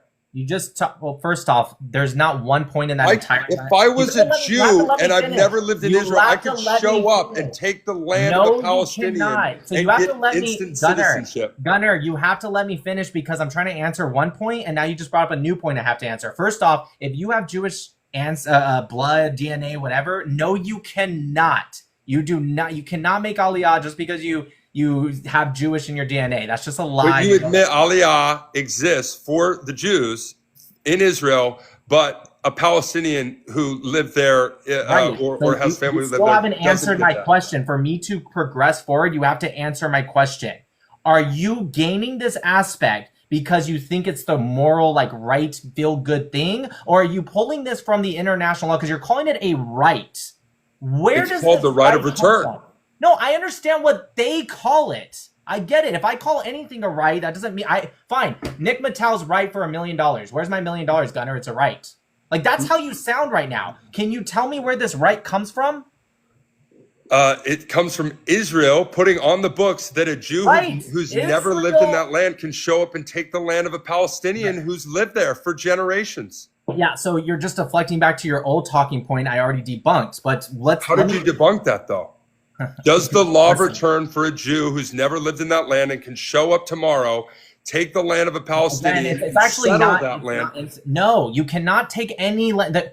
So who is allowed to be an Israeli settler and show up and take the land of a Palestinian? You have to let me finish an answer. You keep Go interrupting. ahead. I'm waiting for a good answer on this. I'm trying to. So first off, it's not like a day. Aliyah is actually a very, very difficult process. But it exists. Sure, but you have to let me finish. I'm correcting your inconsistency right now, okay? So it's not like they can show up tomorrow. That's not true. Second, okay, they cannot move into a Palestinian's home because you keep saying, oh, they can just take a Palestinian's home and just move in. Literally, no. Never will happen, okay? Most of the time, they'll move to Israel proper. If not, they'll move into Area C. Again, no Palestinian homes. You cannot go from Brooklyn or Australia or Canada or wherever and just walk in, knock on the door of a Palestinian's home, say, get out, this is my house now, give me the keys. That has never, ever happened. It doesn't happen. So to answer your question, can that happen? Can a Jew come from wherever and just go take a Palestinian's home? No. Absolutely not. Doesn't happen. You know why? Because Jews aren't even allowed to go into area A or B, right? Or, you can go into B, like, because that's like rural areas that connect it, but not area A. It can't happen. Now, I think you're lying. I've seen multiple examples of, especially now, the international community, thank God, has shown up. Journalists are now in the area, and they are documenting this. They say, look at all these Israeli settlers over here. These are Jewish settlers. Many of them were child predators from America. They fled. Israel took them in. They've fled to Israel, and now they are taking the land of Palestinians here. They've never lived here. They weren't even born here. I'm going to show you. All right, look at this. Okay, this is at the entrance of the Palestinian territories when you go into Area A. I'll show you the English because I assume you can't read Arabic. Yeah, no. The entrance for Israeli citizens is forbidden. You cannot go in there. In fact, if you watch the video I made against you, I showed you what happened when two men accidentally went there because they went down the wrong road. They were arrested, and then Palestinians lynched their bodies. You can't go in there. You can say to your face is blue, well, I saw a video. I'm sure you did see a video. That's what propaganda does. right? How do you even know that this video was real? How do you even know it wasn't edited to make it look a certain way? I know because I've been there, right? I've been there. I'm not Israeli, so I got to go into Area A. I'm not Jewish. I'm not Israeli. I had an American passport. I got to go into Area A. But the person I was with that visited me, or I visited him because he lives in Area C, he had to let me go. He couldn't go with me. You know why? Because he's a Jew and he's Israeli. He couldn't go. So he didn't want me to go because he's like, it's a little dangerous and I can't be with you. I had to leave him behind, Gunnar. Like this idea that you think that they just go in and they just have all this power and they just go to these areas like, yeah, get out, give me your keys. Like, I'm sure you did. I'm not going to call you a liar. I'm sure you did see a video like that, dude, but I've been there multiple times. It doesn't happen. It's bullshit. Yeah, I mean, I'm just, again, going off of the several cases that I've seen where the IDF is called in and they back the Israeli settlers that are kicking the Palestinians out of their home. These Israeli middle of dinner. A lot of these Israeli settlers attack the IDF all the time. A lot of these Israeli settlers, they don't like the IDF because they have more. Some of these actually religious Jews, some of them actually see Zionism in a completely different way, right? They don't see Zionism as a secular government. In fact, that's why they protest against it. This is a different topic, and I really don't want to get down it, but I know about this stuff. For you to convince me that apartheid does not exist, I would need to see that Israel doesn't favor Jews over non-Jews in ways that create two-tier justice system. Palestinians are held to military law while Jews are held to civilian law on the same street. There are there are so many Palestinians that have gone into civil law, and there have even been Jewish people have gone under military law. It happens. Like there was a terrorist attack some years ago from a Jewish settler where he burned down a Palestinian's home. He was given, I think, 3 life sentences, and he went to military court. Just because he was Jewish didn't change the fact. The reason you think it happens so much at Palestinians is because they generally do terrorist attacks. So they go under military court. It's not because they're Palestinian or Arabs. There's so many Arabs that go under civilian court.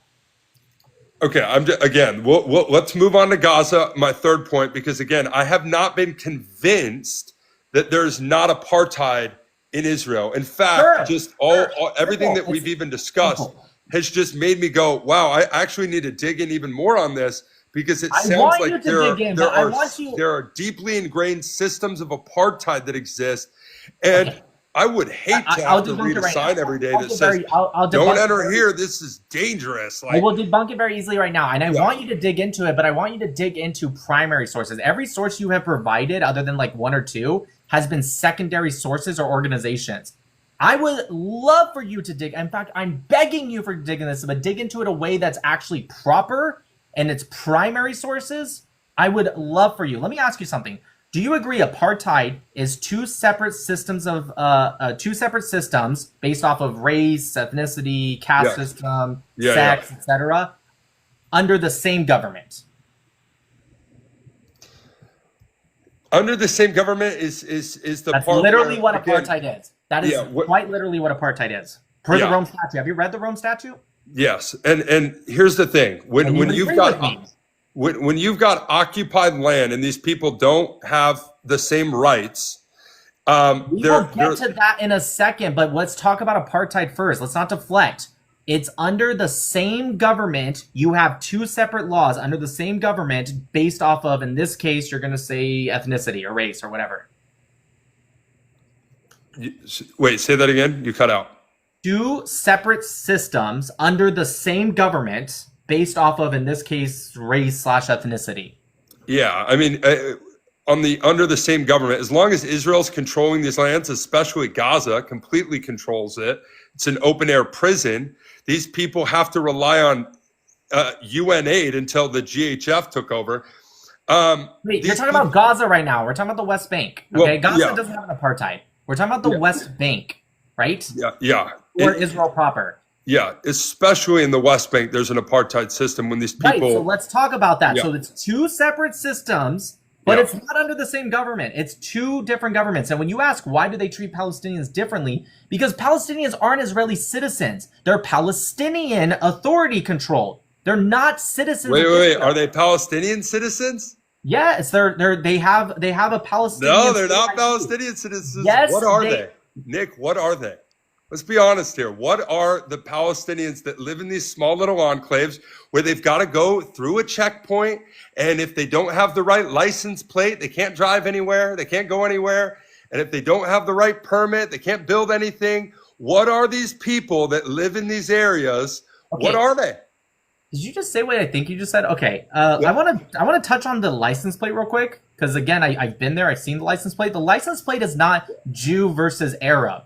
There's no such thing as like an Arab license plate and a Jewish license plate. It's from Israel, right? In the Israel-controlled area, Israel proper, and then the green and white license plates are the Palestinian Authority control, the PLC, the Palestinian Council. Yeah. Those that are under the Palestinian Authority, which I have no idea why you're denying what I said. There's different license plates. There's different laws. There's different because they're different. There's different license plates between Mexico and America too. This is the Palestinian. I'm talking about within Israel. No, there's no. Oh my God, dude, that is not true. In Israel, there's one license plate. There is the yellow and black license plate within Israel plus the controlled occupied territories. No, there's definitely different. If you live in the West Bank, dude, I've been there. Yes, I'm telling you. In the Palestinian Authority, if you're under the Palestinian Authority, you have a Palestinian passport. Right. You have a different license plate because it's a different government. If you're Israeli, whether you're Arab, Jewish, and there's even 5% of Israel is non-Arab, non-Jewish. Okay, so I love this. So it's a different government. You're saying so many wrong things. You have to let me finish. It's a different government. You have to let me finish because you're saying so many wrong things, right? So this is the Palestinian. I pulled it up. This is the Palestinian passport. That's what they have, okay? They are not citizens of Israel. They are controlled by the Palestinian Authority. So you're correct. They have different laws because they're not under Israeli control. What you're talking about is military, right? And under the treaty law, which remember what I said to you earlier, Gunnar, treaty law is in the hierarchy of international law under peremptory laws, norms, and under UN Article 107. Under that is treaty law. Oslo II, treaty law, which is binding, not this ICJ advisory opinion you pulled up. I'm talking about binding international law. They have authority over them for social controls. That includes license plates, taxes, etc. That's the Palestinians have control. Israelis have control in Area C. So when you say it's an apartheid because it's under the same government, are you there? Yeah, I'm here. Oh, sorry, it looked like you froze. Anyways, when you're talking about apartheid, that means under the same government. So it would be apartheid if, let's say, Israel took over Area A, fully took control, right? Not military. I'm talking about Oslo Accords get thrown out the window. Israel takes control and they deny them having citizenship. They deny them having those rights, votes, all of that. That would be apartheid. We're not talking about that. Wait. You're saying it'd be apartheid. Okay, just say that one more time. Say that one more time. Sure. I want to understand your counterfactual. It would be apartheid if what, Nick? If the Oslo Accords were let's say, thrown out and Israel took control of the entire area, let's say they annexed it, okay? Yeah. And then they refused to even offer them citizenship, refuse them any of their rights, or even some of them, then that would be apartheid because it'd be two separate systems under the same government. We don't see that. Right now, we're going off of what's called... Do you support Israel's move to annex the West Bank? In the future? Yeah. Yes, I'm one state solution guy. I am a one state solution. When they annex the West Bank, what is your vision for what they should do with the Palestinian people who live there? Before we move on to a different subject, I have no problem. I'm just curious. I'm genuinely asking you. But what's going to happen is I'm going to go down what I believe, and then you're going to want to argue that, and then we're going to get lost. No. I'm not even going to. I won't even argue with you. Just answer my question. When Israel annexes the West Bank, what's going to happen with the Palestinians? I want to get back to the subject, and I want to move on to Gaza. Why are you avoiding my question? I'm not avoiding him, but the problem is you keep Do you know why you're avoiding my question, Nick? Dude, do you understand I talk about this every day? Because they're on the path to apartheid under your view. They're not, because They're that's gonna not be what I'm. there any day now. Why are you interrupting me? You I'm want to just hear me saying, answer. you're You want already to, no, what you're doing is you're already interrupting admitting. me. You're interrupting me because you realize you don't have the knowledge for this, and so you're interrupting Oh, me. I trust me. I This, better this understand your idea, worldview now, Nick, and I this understand that idea, you're this you're close. still You're this interrupting. close. Hey, let the record show Nick is this close to admitting that there is apartheid in Israel. We did it. We're getting somewhere, Nick. But yes, continue. You're crashing out right now. Oh, Like, I'm having a great time. First off, you're interrupting me. You have this idea that I'm avoiding your question. You understand? No. Okay. You're doing it again. I'm very unapologetic with all of my beliefs. I talk about this every night. In fact, you can ask everyone. I happily bring up that I'm a one-state solution guy every single night. So you think that I'm afraid to tell you? I'm not. But that being said, the reason I am avoiding the question, I'll answer it, is because you keep trying to deflect and pivot instead of talking about what we were talking about, which is apartheid. But I'll answer you, okay? So first off, that wouldn't be an admission of apartheid in Israel, because you're asking me what would happen if all of the circumstances change. So this is under a hypothetical that doesn't exist right now. Do you agree? I mean, what I'm saying is, no, I still want to go. on. Do you agree? Is this is a hypothetical that doesn't exist right now? Correct? We are very close to Israel annexing the West quick. Bank. This is happening in real time. Yes, So they you are agree using with these settlements. Their plan is full annexation of the West Bank. Dude, I heard the buzz. Oh my god! And let's get to Gaza, because Gaza is the real cookie here. Let's get to Gaza. You're crashing out. No, I want to I'm not. I ain't crashing out about nothing right now. I want to answer your question. You have to answer me. So you said I'm this close to admitting that there already is apartheid. Do you agree that your question is a hypothetical that what would I think if it happened? My whole point was just that, dude, you have to let me finish. I thought you were giving the floor to me. I'm waiting. I wasn't even Tell me when I can speak. I wasn't even done. You have to let me finish.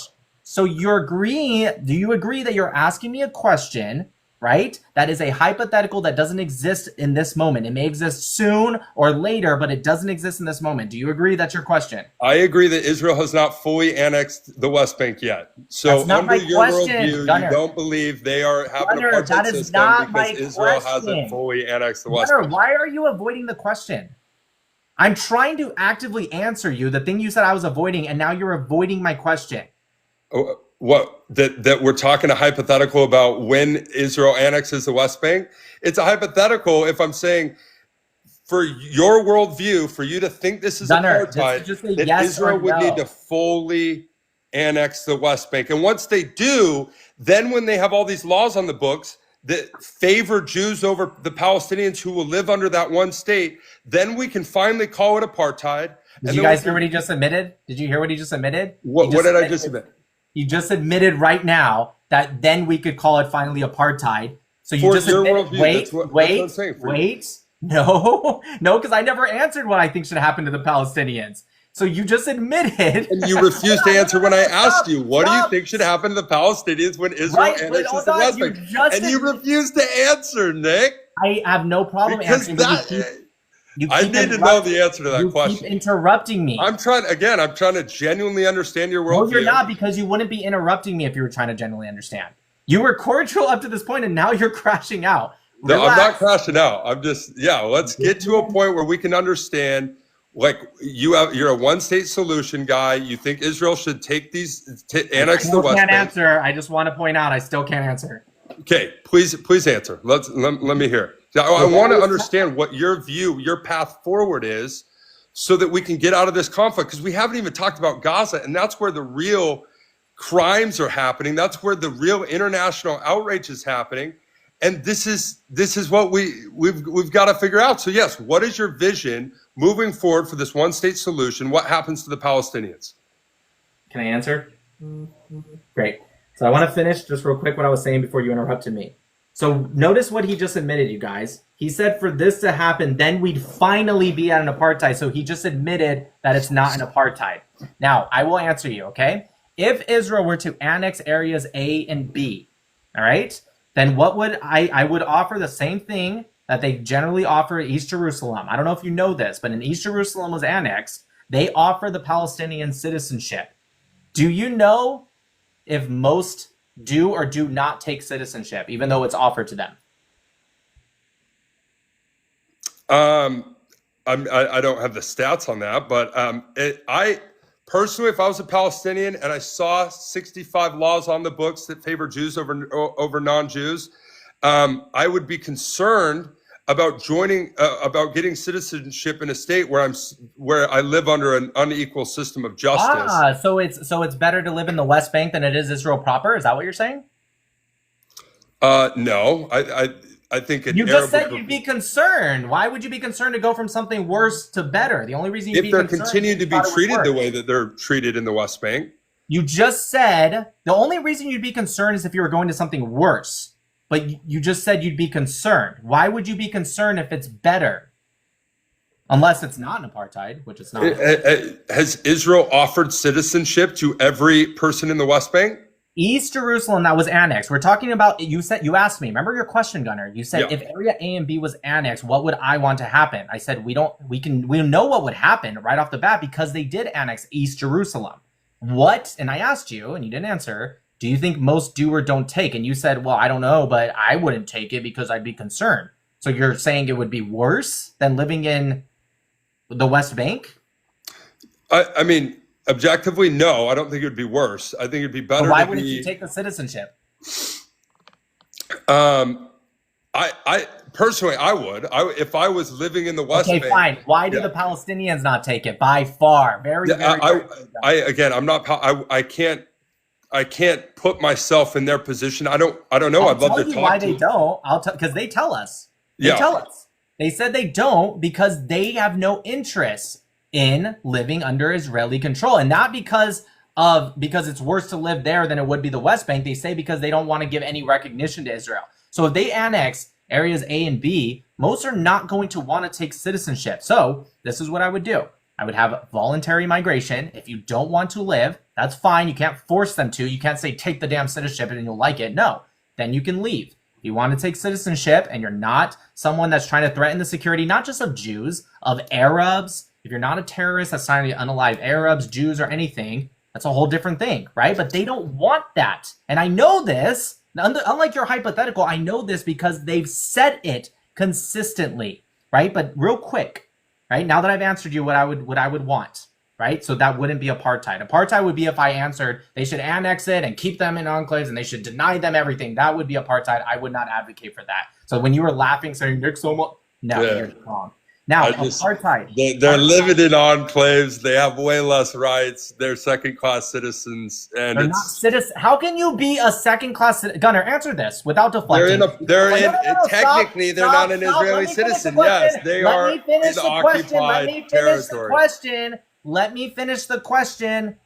Can you just answer this without deflecting like you've been this whole past 30 minutes? Yes. Can you answer me? How can you be a second-class citizen if you're not even a citizen? I agree. I misused the word citizen. They're technically not a citizen yet. You know why you misuse a word? Because you're full of buzzwords that you've heard over the past 2 months, and you're just vomiting out buzzwords without thinking about what you're saying. The phrase is usually, you're a second-class citizen. I want you to get back to a cordial mode here, so that way you can think about what you're saying before you say it, because you're not making any sense. I agree, they're not citizens. Just as much as it... Let me ask you something.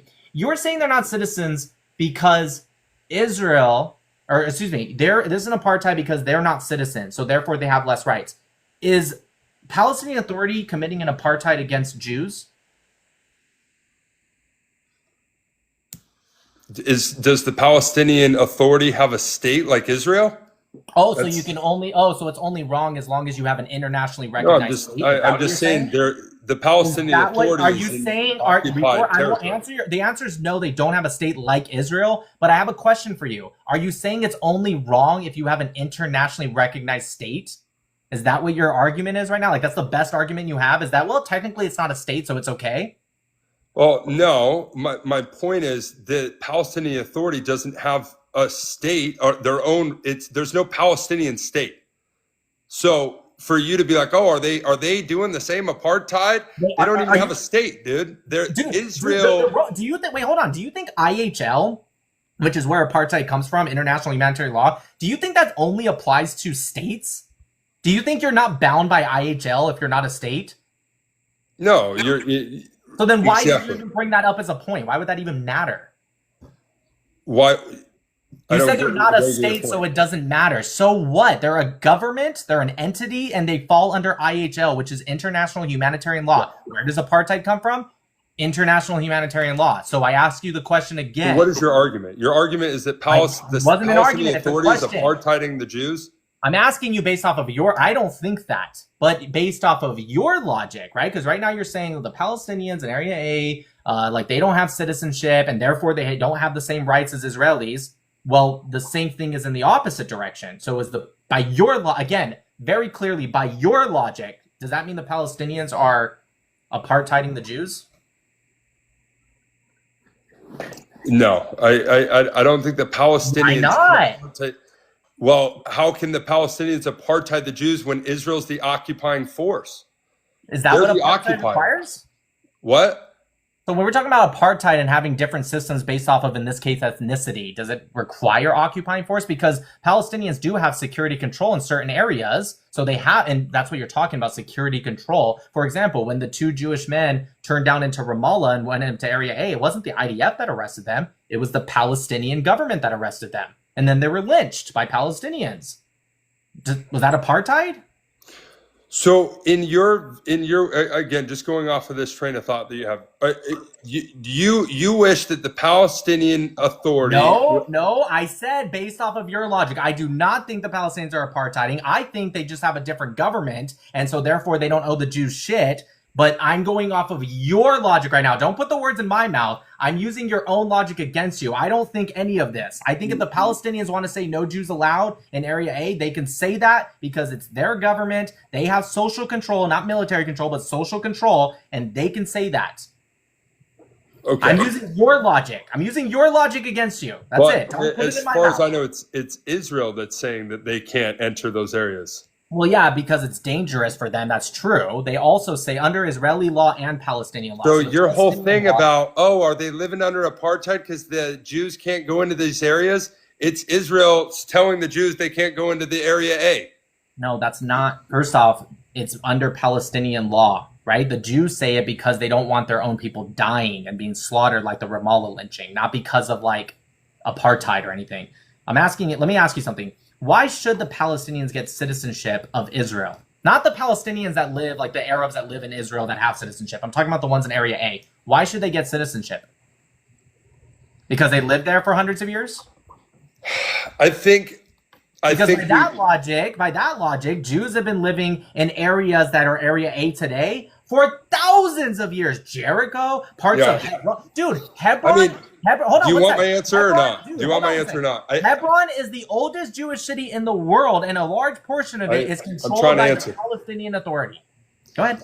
Yeah, I mean, the way I see it, because we didn't get a Palestinian state to begin with the original UN partition plan, like India and Pakistan. Not the UN partition plan. No partition plan ever said anything about a Palestinian state. You're making that up. Not an Arab state in those areas.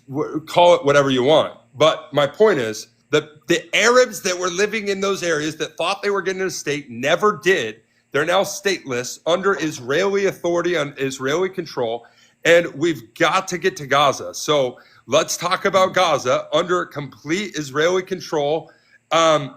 These people are stateless. They can't even leave.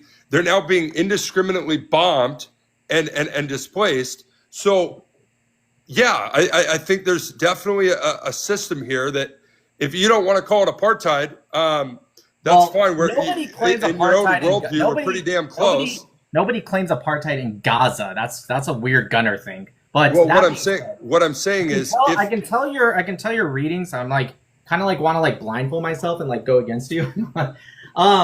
Listen, okay, so let's go with that. Let's go to Gaza, okay? Yeah, let's move on to contention 3. Let's go to indiscriminate bombing, all right? Because that's the thing I told you I get you to prove with your own words. All right, so what is indiscriminate bombing? So that way we solve a baseline here. In my view, what I see taking place in Gaza. What is indiscriminate bombing? Okay, let me just ask you. Bombing entire neighborhoods to level, which is what they're doing. That would be discriminate. That's like the opposite. Indiscriminate bombing, can you agree to this? Indiscriminate bombing means you bomb without caring what you hit, whether it be a civilian, Hamas, like you're just bombing to bomb. You have no interest in thinking like how many civilians are there, maybe Hamas are there. You're just bombing. Right. I mean, just looking at the data, that's what it's got to be. 80% of the people that have been killed in Gaza are civilians. Let's establish a baseline first before we have to, because look, what we're seeing in Gaza is worse than the Rwandan genocide. Gunnar, worse than World War II. That's not even close to true. That's not even in terms of the ratio of the number of civilians that are dying. This is above the Rwandan genocide. Yeah, it's what? The Rwanda genocide had a 95% civilian death toll. What are you talking about? Well, then right under it in terms of the ranking. It's not even close to under it. It's close to 1-to-1, at most 2-to-1. It's not even, dude, it's not even close. Yeah, I just saw a chart. This is in the top 5 based on the civilian death toll. Oh my God. I know where you got that from. Yes. And that severely debunked that article. And I will get to that in a second. But before please debunk it for me live, because I will do it for you live, but we have to establish a baseline agreement without you deflecting for like the 1,000th time, okay? So do you agree that indiscriminate bombing means you bomb without caring if there's civilians, Hamas, you don't give a shit, you're just bombing indiscriminately? Do you agree with that? I'm being very vague here, but I want to have an agreement of what indiscriminate bombing means. Again, I don't want to have like a word salad thing about indiscriminate. I think what is happening is I need you to answer the question. The reason it's taking us so long to get to Gaza is because you keep deflecting. You can say yes or no. Right? Because I want to disprove it, but I don't want you to be like, well, I think, like, I want us to have an agreement on what indiscriminate bombing means. Yes. Okay. Let's go off your definition. That's not my definition. That's the definition. Okay. We'll proceed. I mean, people, in debate, people argue over the definitions all the time. There's multiple different definitions for things. But my point is, under legality, under international legality, there's definitions for ethnic cleansing. There's definitions for genocide. No one argues over them. It's bullshit. That's leftist nonsense. And you are a Republican, so I wouldn't expect that from you. This idea that words are subjective and my feeling. No, the fuck they're not. Okay. So what is your case for why you think Israel is not indiscriminately bombing Gaza and not enacting collective punishment, using starvation as a weapon of war, and committing war crimes? Got it. One at a time. It's very easy. Okay. Go. How many bombs have been? Let's watch this, Gunnar. Watch this. I'm gonna get you to admit it yourself. Let's put aside all bullets, all tanks, all grenades, all ground operations. I'm really gonna be super conservative for you here, okay, Gunnar? Let's pretend none of that's even happened. Let's just go with airstrikes alone. Just airstrikes, okay? How many bombs have been dropped on Gaza since October 7th, Gunnar? I'm just waiting for your case. I mean, you can. I've noticed your method here is when I say all these things are happening, and then you just ask me a random question. How many bombs were dropped on this day? Just answer. Well, Gunnar, if you can't answer that, then Israel is not enacting these horrible crimes against the people of Gaza. You're deflecting. This is why it's taking us so long. Because you're asking me random. Well, let's talk about the definition of indiscriminate bombing. Let's talk about how many tons of bombs they dropped on this random day. I want to understand your defense for what is happening in Gaza. So just lay it out. Okay, I will, but I want you to answer so that way I told you your own words would get you there. Okay? So trust me. If I promise you, I haven't led you astray. We might disagree on this, but I'm a good guy. We're cordial. I'm not lying to you. I promise you this is related to indiscriminate bombing. By the way, if you don't know, you can just say, I don't know. That's fine. I just want to give you the chance to not assume your answer. So how many bombs do you think, give me an estimate, do you think have been dropped on Gaza, and we will prove that it's not indiscriminate bombing? I promise you. I saw a stat that said more tons of bombs have been dropped on Gaza than Hiroshima. That's literally true. One bomb would never have more tons than 2 years of bombs. Yeah, that's no shit. So yeah, 100,000 tons of bombs have been dropped, or explosives have been dropped on Gaza. Okay, that's that's hundreds of thousands of bombs, easily, right? Because 100,000 tons is 100,000 2,000 pound bombs. Most of the time, Israel uses GBU 39s, which are like 37 to 39 pounds of explosives. So I'm going to be even more conservative for you. Let's just call it 200,000 bombs. Technically, it's probably more, but let's say 200,000. Can we agree on that number? I can't. I don't know. I have no idea the exact number.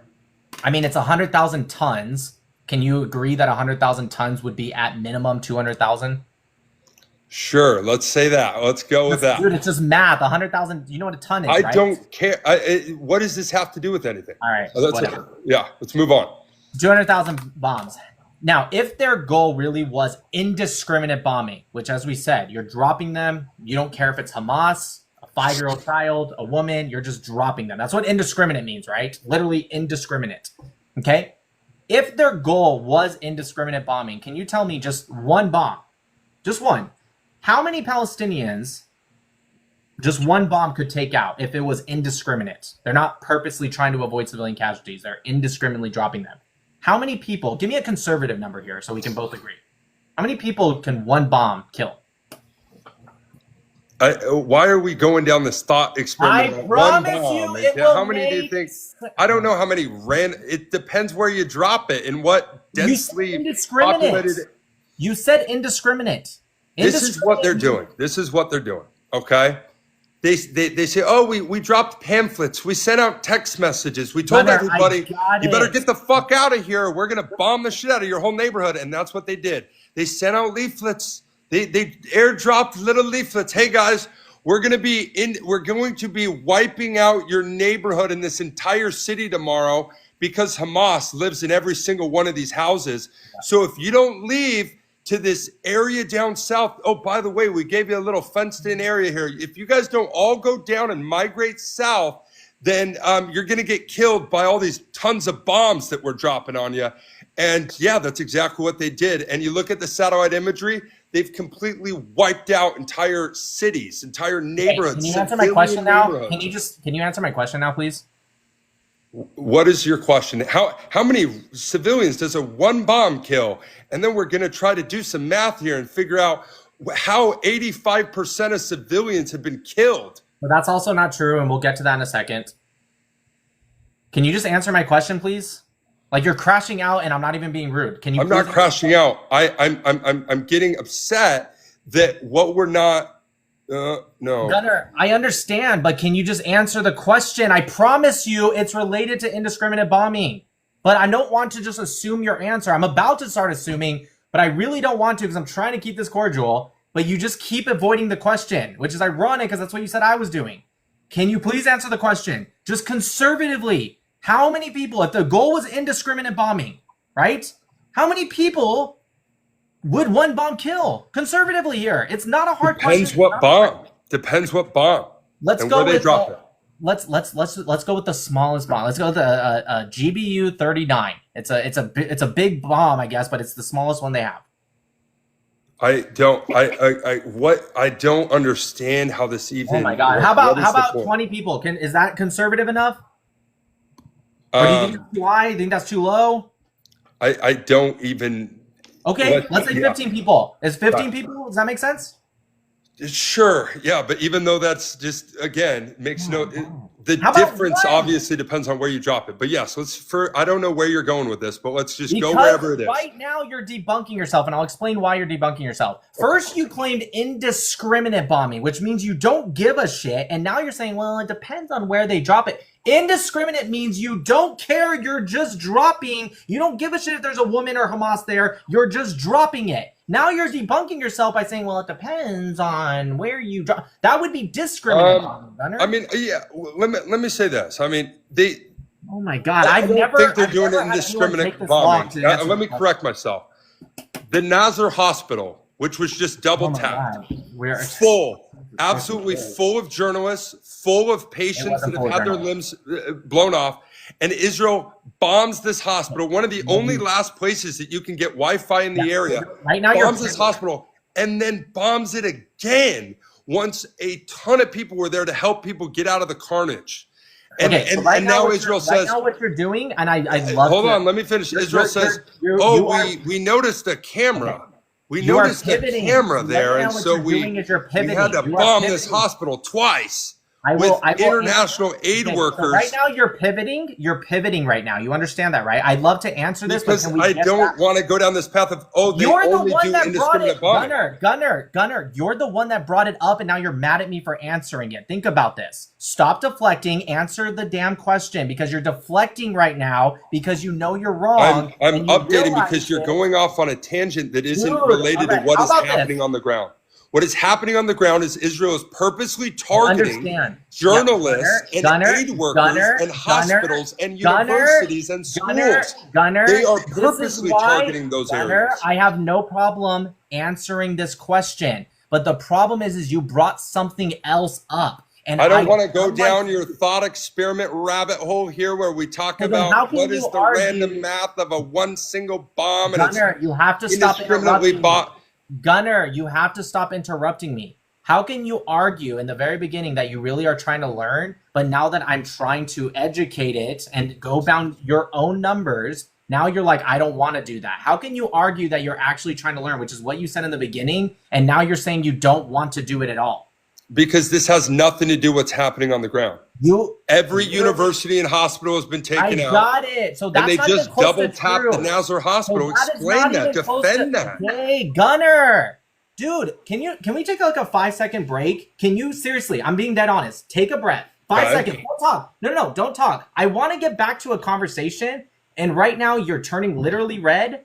And you're literally like getting because you're refusing to answer the question. I'm literally trying to answer about indiscriminate bombing, and you said you don't want to. Just take 5 seconds. Seriously, take 5 seconds. Take 5 seconds.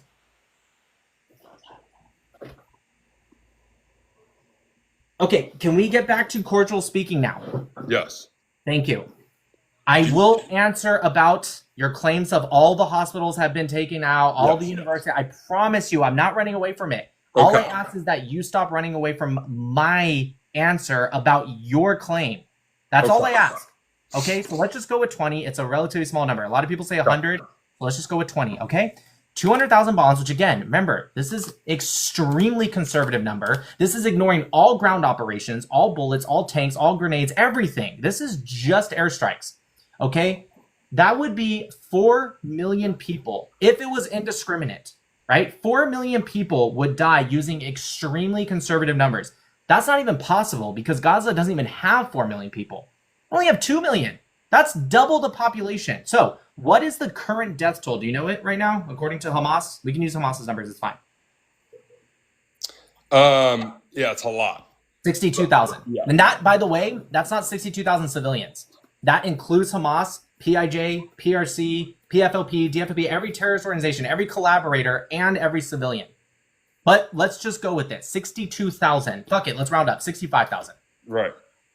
Using conservative numbers, if indiscriminate bombing was taking place, we came to the, and you can do the math if you don't believe me, but I promise you I'm not lying. That's 4 million people. That's double the population of the Gaza Strip. Can you explain to me, now that we're there, I finally got there, see, I told you I'd get there. How can it be indiscriminate bombing if there's less than one person per bomb that has been killed, even if you include terrorist deaths? Can you explain that? Because I think their goal is they have to bomb the area to smithereens so that they can go bulldoze all the buildings and then reestablish that area with Jewish settlements to then be like, oh, this is our land now. What does this have to do with indiscriminate bombing? Right now you're talking about a hypothetical that they want to do in the future. This is their plan. This is why they just did what they did. Fine. Well, okay. I mean, we can argue that, but that's not what you said. You said they're currently that would be collective punishment, and that would be displacing millions of people so they can steal the land. I promise you we'll move on to collective punishment. Can you convince me, please, because I'm dying to rejoin Israel's side and be a because you're deflecting supporter. Again. Can you please help me, like, be convinced that this is not what they're trying to do? I have no problem. Please convince me that they are not trying to steal this land and displace millions of people and use starvation as a weapon of war. Can you answer my question? I have no problem convincing you of collective punishment, but we're just not there yet. You brought up indiscriminate bombing, so can you please, for the love of God, just please answer my question. How is it indiscriminate bombing if by even using the most conservative of conservative numbers, we come to 4 million deaths? And again, remember, Gunnar, I ignored all ground operations, tanks, bullets, grenades. I put all of that aside. I only said 200,000 bombs, even though there's probably more. I used a very conservative number of 20 people. Like, I'm using the most conservative numbers here. And even then, it came out to 4 million, double the population of the entire Gaza Strip. So my question for you is, how can it be indiscriminate bombing if the most conservative numbers comes out to 4 million deaths and it's only at 62,000 right now? And that's even according to Hamas, and that's even when you include all combatants. Can you answer that without deflecting to collective punishment? I promise we'll get there. Well, again, this is why I just had a problem with this whole hypothetical in the first place. I don't think every bomb that they've dropped has been indiscriminate. But Gunnar, but it's conservative and it's 4 million. Even if you say 20% of the bombs are indiscriminate, you would still come out to a significantly extreme number. Like, it doesn't even matter that you're saying it's not every bomb. Even if you said 10% were and the rest were just killing people discriminately, like, you would still come out to a significantly bigger number than what even Hamas is saying, even when you include combatant deaths. Hamas in February 2024, 4 months into the war, admitted to losing 6,000 fighters. That was just Hamas, by the way. That doesn't include PIJ, PFO. That doesn't include any of the other ones. That was 4 months into the war. 6,000 fighters. So, again, I'm going to ask you one more time. And by the way, it doesn't mean you're pro-Israel if you say, fine, maybe I was wrong about that. I want to move on to the other stuff, but we can't until we solve this. How can you claim indiscriminate when the most conservative of conservative estimates is 2 times the Gaza population deaths, and it's only at 62,000? Well, I don't believe that Israel is just indiscriminately bombing all of Gaza. And so this whole hypothetical. That's what you said. No. There are parts of Gaza that they have indiscriminately bombed. After the people have fled, they've taken out, so they can't go back. There's nothing to go back to. Wait, you said after they fled. Oh, so you're mad that they took out the buildings to steal the land. Is that not what they're doing? First off, why? Let me ask you something. Hold on. That's a good question. Is Hamas in every single residential home? No, of course, literally, like physically. So then why did they take out all of the infrastructure? So a couple things. One, explain that to me. Stop. I'll answer all of it. Right? So one, I just want to point out that is what you said. Maybe you misspoke, but that is what you say. So I'm going to consider that debunked. Now your argument is about concreticide, right? Like they took out all the concrete. Let me ask you something. If the plan was to steal all of the land, why would it? You're saying that okay, I got it. So right now your claim is that they're blowing up all of these buildings so they have nothing to come back to, so they can kick them all out and move Jewish settlers in, right? Yes. Wouldn't it be better if their plan was to just steal all of it, just kick them out and not blow up the area they're about to steal? Because now it's going to cost them money and time, and they couldn't even move people in right away. If we're going to talk about hypothetical, I wish they would have taken out Hamas. Hold on, can I speak? Hypothetical. I wish Israel, this is my true desire, I wish Israel would have treated Hamas like they did Iran and took out their leadership like they did Iran with surgical strikes. That's not what they've done here. So a Hamas security leader actually came out and said 95% of the leadership has been killed. So they have, but you're trying to compare. Okay, let me ask you something. You know what? That's a good point. No. Let me ask you something. Does the IRGC have uniforms? Yes. Yes, good. Okay. Do they have military infrastructure and government infrastructure? Yes. Yes. It's not a trick question. Is that military infrastructure every single home in every single city that they've completely wiped off the map? We will get to it, Gunnar. I know you have your buzzwords. Trust me, I've heard them every day for the past 5 years. Nothing you brought up is new to me. I got it. Does Hamas have uniforms? Yes. Yes, they do. Do they wear them when they fight? No. No. Do they have military infrastructure or bases like the IRGC does? This is not state-to-state military conflict. This is an occupying force that has the backing of the U.S. military didn't ask you against to defend occupied people with no state. So I yeah, didn't. I'm sure they're enacting guerrilla warfare. I I'm sure that it's a didn't. tactic of them. First off, a couple things. One, I never asked you to defend Hamas on why they do the things. I just asked you, do they have it? That being said, you're also wrong. Guerrilla warfare is somewhat allowed in international law, and you have to follow what's called Additional Protocol 1. Hamas has broken every major aspect of Additional Protocol 1 because even through guerrilla warfare... Which is why Hamas needs to be removed. I'm not saying Great. let's let Hamas govern this area. Okay, well, it just sounded like you were defending why they were choosing their actions. Hold on, wait. Do they have military infrastructure or bases, or do they separate themselves from the civilian population in any form or way? Do they separate themselves from the... No, they keep weapons caches in schools and hospitals. Yes, right. I'm aware of all this. Okay, great. So can you answer me this, right? Why do they choose, if they do have uniforms, like you correctly said, why would they choose to wear civilian clothes? Probably so they aren't killed by Palantir technology that could kill them on the spot. I mean, again, if you're the rebels going against the empire, you're not walking out and you're... Real quick, that's not what Palantir technology is, but that being said, can you answer my question? Why would they choose to wear civilian clothes instead of a uniform or a tactical gear? To blend in. They do it to blend in so that they're not killed on the spot by the IDF and the huge security force that is Israel. Perfect. I'm simply answering your question about why don't they treat it like they did the IRGC. The IRGC, is there Mossad in Iran? Yes. I mean, yes, literally. Okay. And so the reason for that is, do you agree that the IRGC is not very liked in their own country? Yeah.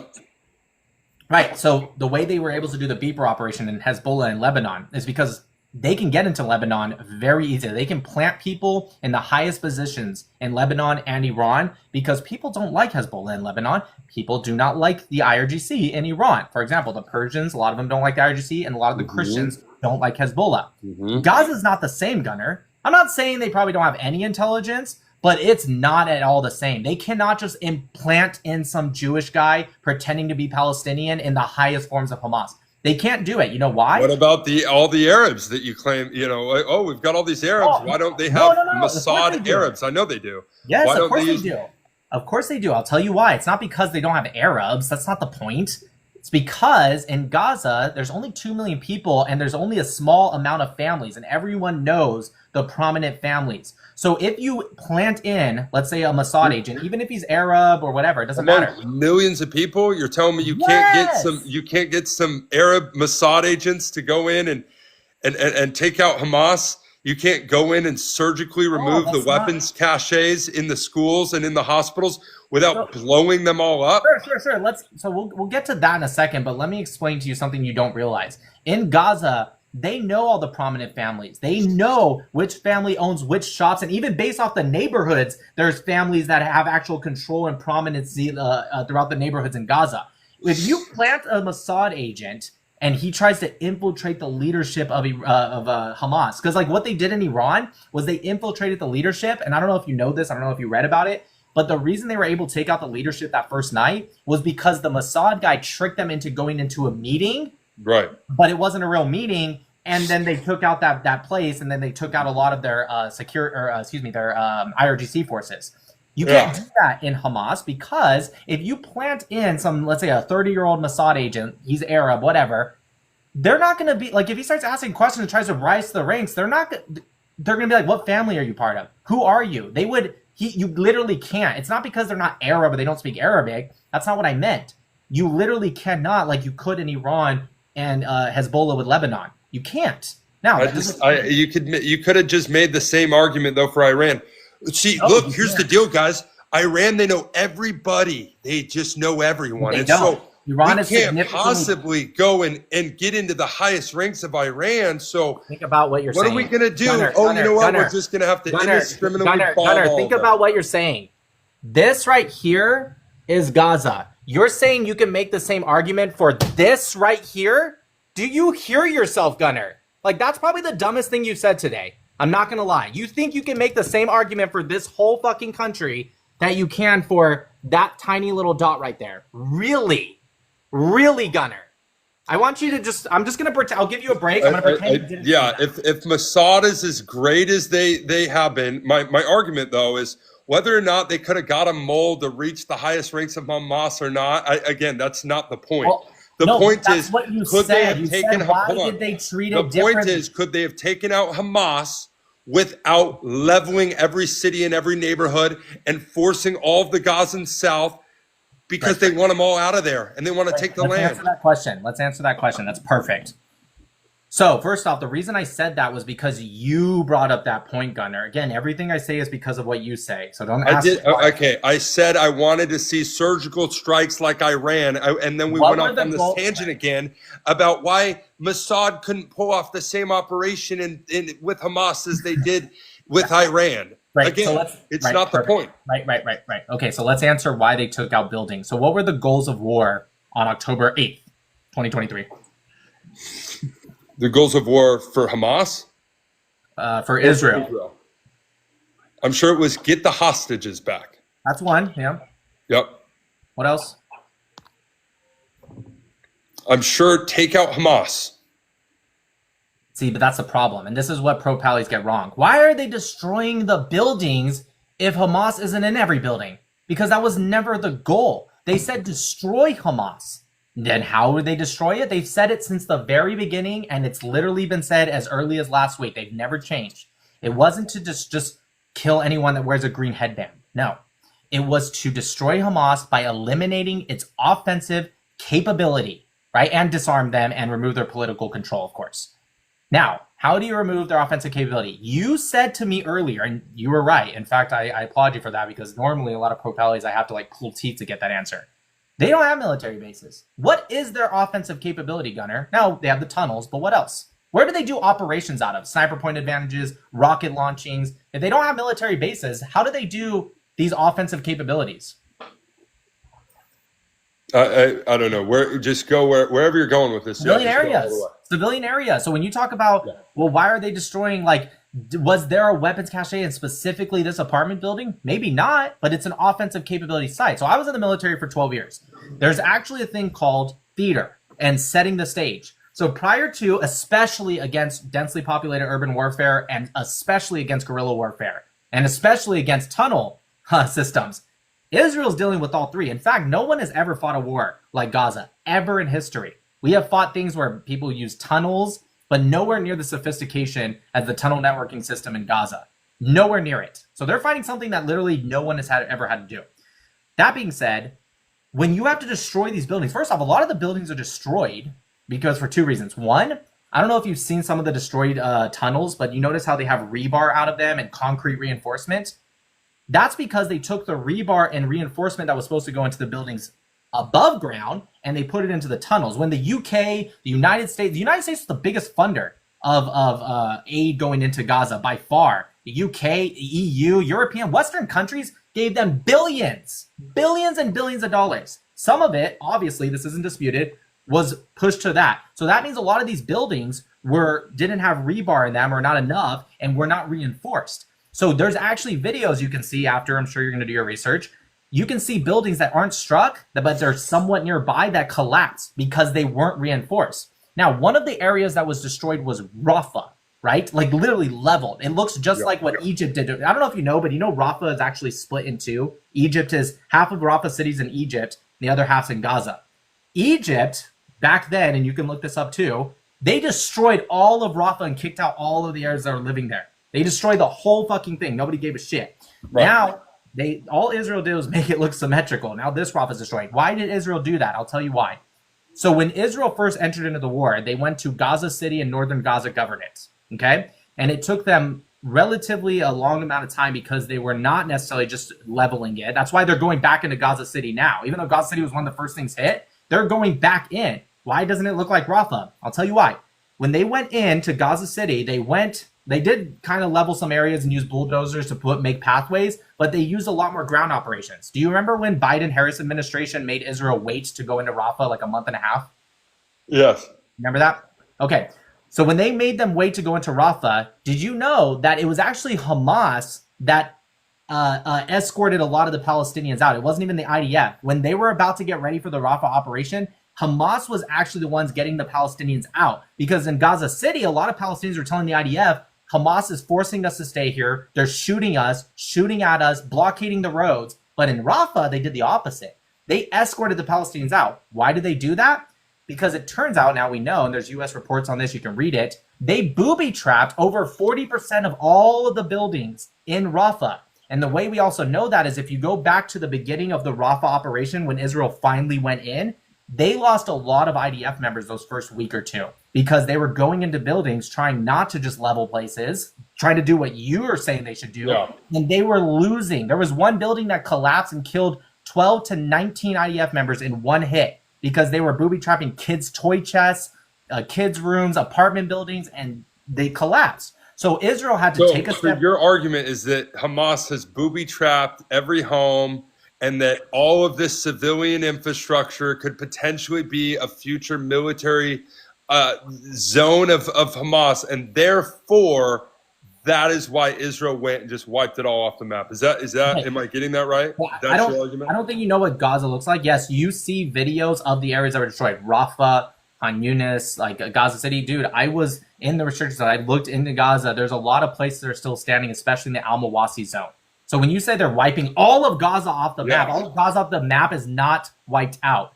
Okay, so yes, Rafah, big cities like Rafah, Gaza City soon, yes, they're getting wiped off because these are the main areas of fighting. Jabalia, these are the main areas of fighting that they have booby-trapped. So what Israel had to do was they had to switch plans to avoid losing IDF soldiers. And so yes, they did air campaigns in Rafah and then went in. So that's why Rafah, which is most of the times you see those videos, Rafah looks the way it does.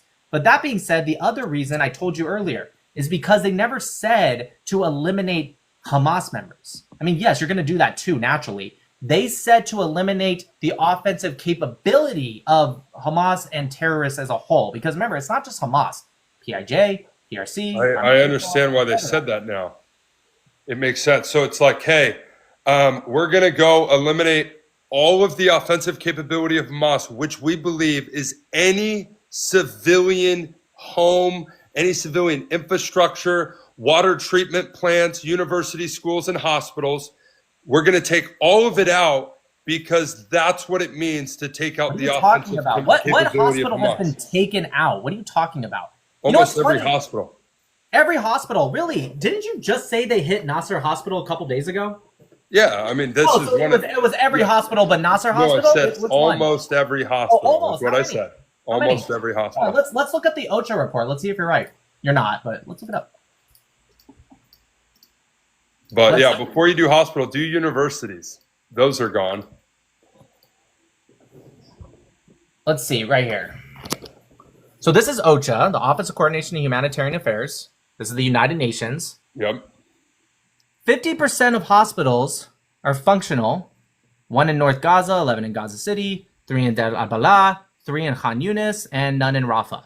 62% of field hospitals, 39% of primary healthcare facilities or functions, but even just hospitals, 50%. And by the way, the 50%, that's functional. That doesn't mean the other 50% have been taken out. A lot of the times, they're just not functional because the civilian population has been taken to the Al-Mawasi zone. So like places in northern Gaza, there's only one that's functional in northern Gaza. That doesn't mean the rest of them have been taken out. Just means it's not functional right now. So when you said almost all of them... You know why they're not functional? The IDF has gone in and cut the cords of all the machines in there. Well, there's no civilians there, Gunnar. The civilians have been escorted to mostly the Al-Mawasi zone. There are some outside of it, and that's why there's still one. They've all been moved basically to a modern-day concentration camp. Let's move all the people down south. Let's bomb all these zones, make it so they can't return. Wait a minute. Hold on. You're a couple things. I'll answer that, but do you concede that you lied about all the hospitals being taken out or almost all? Because I just showed you the UN report that says the opposite. Yeah, I mean, I never said all of them were taken out, but they are targeting hospitals. Okay, again, you're just changing your standards as you get debunked. So you just said something. You said, yeah, let's move them and then bomb the area. Yeah, per international law, that's what you should do. Are you saying they shouldn't have moved them and then bomb the area? No, I'm saying their plan is move them out right? And then bomb it to where they can't Could they have return. not moved them out and bombed it anyways? That would be an actual genocide. No, Is that what you're advocating for, Gunnar? No, Is I'm not to advocating for that. What I'm saying is it sounds like to me, their point is, let's get all of these people out of here. Let's bomb the neighborhoods completely gone so there's nothing to come back to, so that we can take over the land completely and make it all Jewish land. Okay, so right now you're doing what's called a conspiracy. You may be right, you may not be, but can we do me a favor? Just a quick question. For the purposes of this debate, can we not go off of what we think may happen and argue the facts on the ground right now? It's literally coming out of the mouth of the top Israeli leaders. No, they're this not. Is what they're saying. Netanyahu just came out and specifically said there's going to be a temporary military occupation until a Arab government can be instilled that's not Hamas or the Palestinian Authority. He literally just said that. So you can say he's lying, but let me just ask you a quick question before you interrupt. I can tell you want to. How can I answer you if that's what you believe? Like, there's no way. Like, you're just telling me, trust me, bro, it's going to happen. Okay, if it does, then we can have a second debate later. But can we argue this I debate would now? love to not believe this, Nick. But it doesn't matter. It doesn't matter if you do or not. There's no way for us to converse talking about something that will happen. And trust me, like, if it happens, Gunnar, I promise you'll be the first person who can come right back to my live and we can debate it. But for now, for this debate, can we debate the facts right now, not what we think will happen? Is that fair? Yeah. What I'm trying to get out of you, Nick, is please, so that I can stop having to believe that this is their plan, that their plan is coming out of their mouth and to literally displace millions of people, take over this land completely, make it Jewish land, make it Jewish settlements, and completely pull these people south, put them in. Can you stop acting like the United States of America if they were attacked by a country right next to us or a territory the same way October 7th was attacked?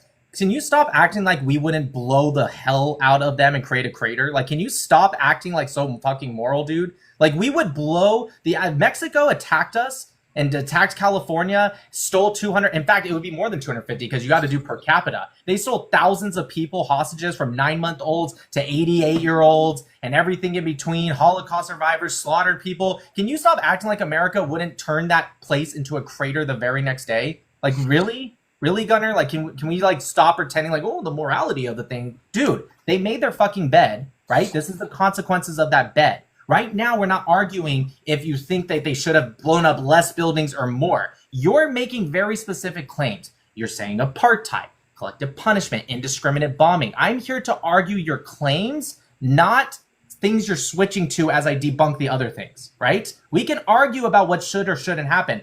I am for annexing the Gaza Strip because it would be better for the Middle East to not have another IRGC proxy terror group in the Middle East that destabilize the Middle East. I'd rather put our funding into Saudi Arabia, UAE, Bahrain, Israel. I would rather do that than to see the IRGC with Hezbollah, Houthis, Hamas, PIJ, IRGC. I think that would be worse for the world. But again, we're not here to argue what you believe versus what I believe. We're here to argue the facts, which is what we agreed upon. Yes. Okay. So yes. Okay, so where were we? Oh, right. So the Gaza Strip, right? So that's why the argument was always to eliminate the offensive capability of these terrorist organizations. That's what they're doing, right? You could say you don't like it. It has nothing to do with it. You said hospitals were or almost all destroyed. Wrong. First off, no hospital has been destroyed, right? October 24th, 2023, they said the Al-Ali hospital was destroyed and leveled by Israel. Except the very next day, we find out it was a misfired PIJ rocket, and the hospital was never even hit. It was a lot. Just so you know, Hamas said there was 500 to 800 people killed in that strike. Did you know that Hamas never removed them from the death toll, even though it was debunked and the hospital still to this day is standing? They still never removed them from the death toll. Those people are still on the death toll today. How many other things are they lying about? May 2024, May 8th, the UN had to do a report, and they said that Hamas lied about 11,800 children and women, and they had to cut the number of children's deaths in half and the number of women's deaths in half. May 11th, 2025, 3,812 people were removed from the death toll list because they magically came back alive that were all women and children. And it turns out that 73% of the death toll, even by Hamas's numbers, were fighting-aged male. Before that date, they were saying it was 70% women and children. Some people still say it to this day until it got debunked recently because Hamas removed almost 4,000 people from the death toll list. They have made 18-year-olds magically 17-year-olds from their April list to their June list. They have made Mohammeds somehow magically listed as female on the death toll list. Like, the stuff you're saying is Hamas propaganda. And I know you don't like them. I know you do. I'm not trying to apply that to you. You made it very clear you don't like them. So it's subconscious, but you're using Hamas propaganda. Hamas has lied about civilian death tolls in every single war in history with Israel. Every single one. They've always got the death toll kind of right, but they've always inflated the amount of civilians just to later come out. Like Cast Lead. Cast Lead, at the end of it, Hamas said they lost 48 fighters. Israel said we killed 709. And just like the debate we're having today, people back then were like, Israel's lying. You know what happened 2 years later after the war ended? Hamas came out and said they lost 600 to 700 fighters after everyone moved on. And you can look it up. It was in Haaretz 2 years after Cast Lead ended. Hamas admitted, and Haaretz isn't exactly pro-Israel. I know you know that. They admitted 600 to 700 Hamas fighters were lost in Cast Lead. They lie every single time. And you, I assume, think it's a genocide, right? Yeah, I mean,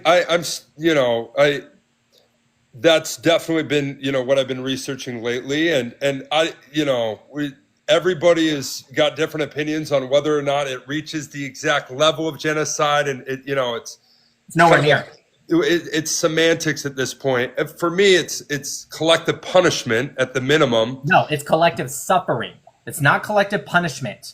There's it's collective punishment. When the UN was delivering aid to Gaza, just fine, they were getting the aid there, and then Israel says, "Oh no, we're taking over." The GHF is now going to distribute the aid, and then they only set up 3 or 4 sites for these people to get the aid, and they turn it into a modern day Hunger Games, and then people are literally killed just trying to go get food, and then they put so much fear into their hearts and minds I'll debunk that. to where they don't even want to go try to get food from the aid centers. They're using starvation as a weapon of war. Don't take my word for it. This is coming from the UN OCHA report, the OCHA report, and the ICJ 2024 provisional ruling. Both said, and I quote, that Israel is using starvation as a weapon of war. Yeah, so I'm going to give you a primary source, unlike your secondary source with people that have an agenda. I'm going to use a primary source for you right now, bud. So, according to the IPC, which pulled from COGAT. All right, here we go. I got it up. So, you said that they stopped food for a little bit, which is true, to hand over to the GHF. That's allowed per international law, Gunnar. It's Article 55, and the commentary of Article 55 specifically says that adequate amount of food must go in, not continuous. Adequate. And then the commentary of Article 55 specifically says they're allowed to temporarily stop if enemy belligerents are utilizing the aid, which isn't even up for dispute. UNRWA has admitted it. The UN has recently admitted that 90% of their trucks have been looted from normal Palestinians all the way to armed gangs, including Hamas. I've never read that. 90%. I'll show you right now. You want me to show you? I've never seen that 90%. Yeah, I'm gonna show you right now. You said completely stolen. All the aid, 90% of the aid was completely stolen. Looted, yes. Well, 89%, I think, technically, but yeah. Here, I'll show you right now. And this is pre-GHF or post-GHF? No, this is even to this day. I'll show you right now. Look, this is a database you can look at. It gets updated daily. Here it is. UN 2720, which was a resolution passed by the United Nations. 2720, okay, which was tracking aid in Gaza. So this is UN site.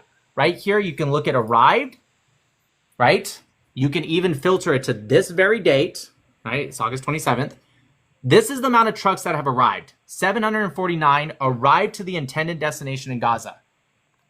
Here's the ones that have been intercepted. 4,619 trucks have been intercepted. It even breaks it down by which organization, right, within the United Nations. It gives you everything. You can look up this every single day. It updates every single day. That is, let's see, 46,109. 749. Let's do the math. What website is this? UN what? This is app.un2720.org. Look, 749 plus 4619. Right, that's total 5368. 5368. So now it's, they've gotten a little bit better. They went from 89% to 86% have been looted. Okay, so they're in the right direction. I'll give them that. But 86% of trucks up to this very date have been looted, intercepted. So, yes, the UN admits it. But anyways, let me finish what I was going to say. Okay? Yeah. So, right here, this is from COGAT, which is repeated in the IPC report, which is a UN agency. Well, they work with the UN. Just in the 2 months that there was a ceasefire. Let's pretend all of this aid, let's just pretend it all disappeared. I'm being really conservative. Just these 2 months in tons, 380,000 tons of food went in just these 2 months alone. 380,000 tons. According to the World Food Program, they said this back in October 2024. Right. It's updated recently. The UN World Food Program currently has approximately 94,000 tons of food, which is enough to feed 1 million people for 4 months or 2 million for 2 months, which is about the size of the Gaza Strip. So 94,000 tons of food lasts the Gaza Strip, and this is 3,200 kilocalories per day for every single person, right? So this is more than enough food. You know, most people don't eat 3,200 kilocalories per day, but this is more than enough. Okay, so 2 months, 94,000. If you do 38,000 divided by 94,000, that is 4 times 2 months is 8. That is 8 months worth of food. 8 months, according to the World Food Program's own numbers, that's 8 months worth of food went into the Gaza Strip. So this stopped in March. So March, April, May, June, July, August, September, October, November. We are only in August. They had enough food starting at the beginning of March to last them to November, according to the World Food Program's own numbers. Since October 7th, 1.8 to 1.9 million tons of food has gone in from by Israel, from the UN, GHM. Well, the UN says that they have no safe passage and that Israel is not distributing that aid. So it's sitting there, not being distributed to the Gaza people. Israel is not responsible for distributing the aid. Israel can't distribute the aid. They're not even allowed to. They're in charge of making the aid go in. Distribution lies with the NGOs. Israel's not even allowed to distribute the aid. And the NGOs are saying that they have they've been basically told by Israel, we can't, for sure say that you're not going to get bombed. Sorry, we can't ensure your aid workers' safety. That's not what they said. What they said was that the passages are dangerous because of Palestinians looting them. Because not even just Hamas, sometimes it's just normal Palestinians. They have unalived some of the truck drivers or attacked them and destroyed their windows and stuff like that, stealing the truck. That's what they said. But here's the thing. Here's what's funny. Do you know when the UN said that? The UN didn't say that until Israel showed the world that there was almost 1,000 trucks waiting on the Gaza side to be picked up. Then the next day, the UN magically came out with this statement saying, because they got called out. They're like, Israel, they're not allowing us to get the food. And it's dangerous. If it was true, can you answer me this? How come the UN didn't say anything at all until they got called out? If it was true and already happening, why didn't they come out with a statement until they were called out? Yeah, I mean, it's a good question, but they just called it a famine and said we could have prevented this had Israel. I'll debunk the famine claim too. Yeah. But let me ask you one quick question. You know Antonio Guterres, he's the Secretary General of the United Nations. Do you know what Antonio Guterres did just some months ago, like really recently? Yemen, the Houthis stole 3 workers. They took them hostage. 3 people, Gunnar, not 250 like they did with Israel. 3. Do you know what they did with aid? Do you know what the UN Secretary General did the very next day after they were taken hostage? He stopped all aid, and you can look this up. He cut off all, not restricted like what Israel's doing. He cut off all aid until they released those hostages. By the way, Yemen already has been in a famine for like 10 years. There's been hundreds of thousands of women, children, and civilians that have died. The UN Secretary General, the guy that's criticizing Israel, the claims that you just talked about, that came from him and others.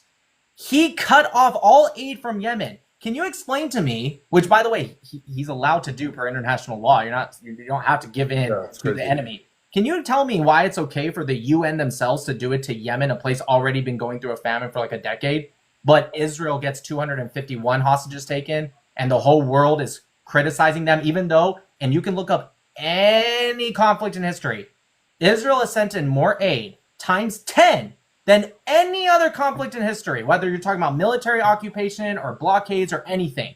They have sent in more in those 2 months I showed you than any other conflict. What exactly is Israel to do? What should they do that they're not already doing? And if they are not doing something you think they should, then where the hell is the general outcry for the United Nations blocking aid in Yemen or any other conflict ever in history? Where's the outcry? Why just the Jews?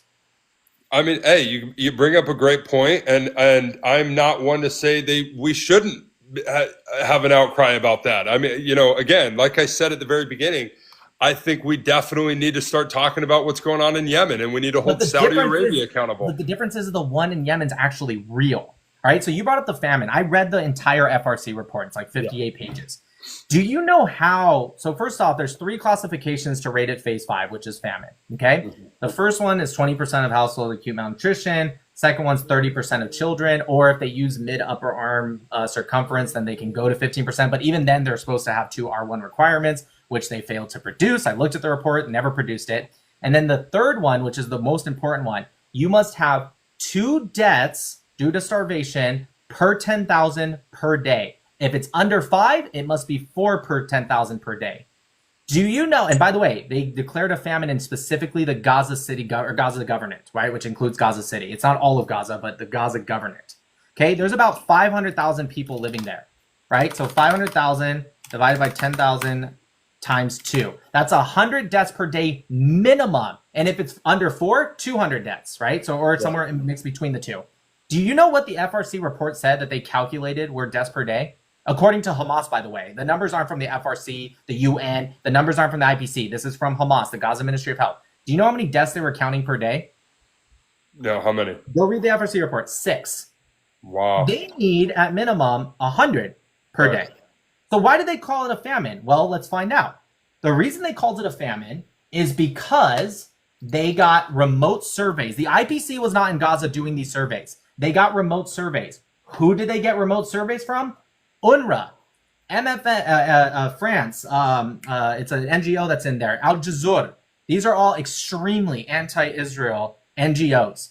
They're the ones that supplied the information to the IPC. So I'm not saying the IPC is particularly lying. I'm sure they did get the information to classify the famine, but they didn't verify any of this. Furthermore, I'm going to show you something. How can they, though, when Israel isn't letting in international journalists?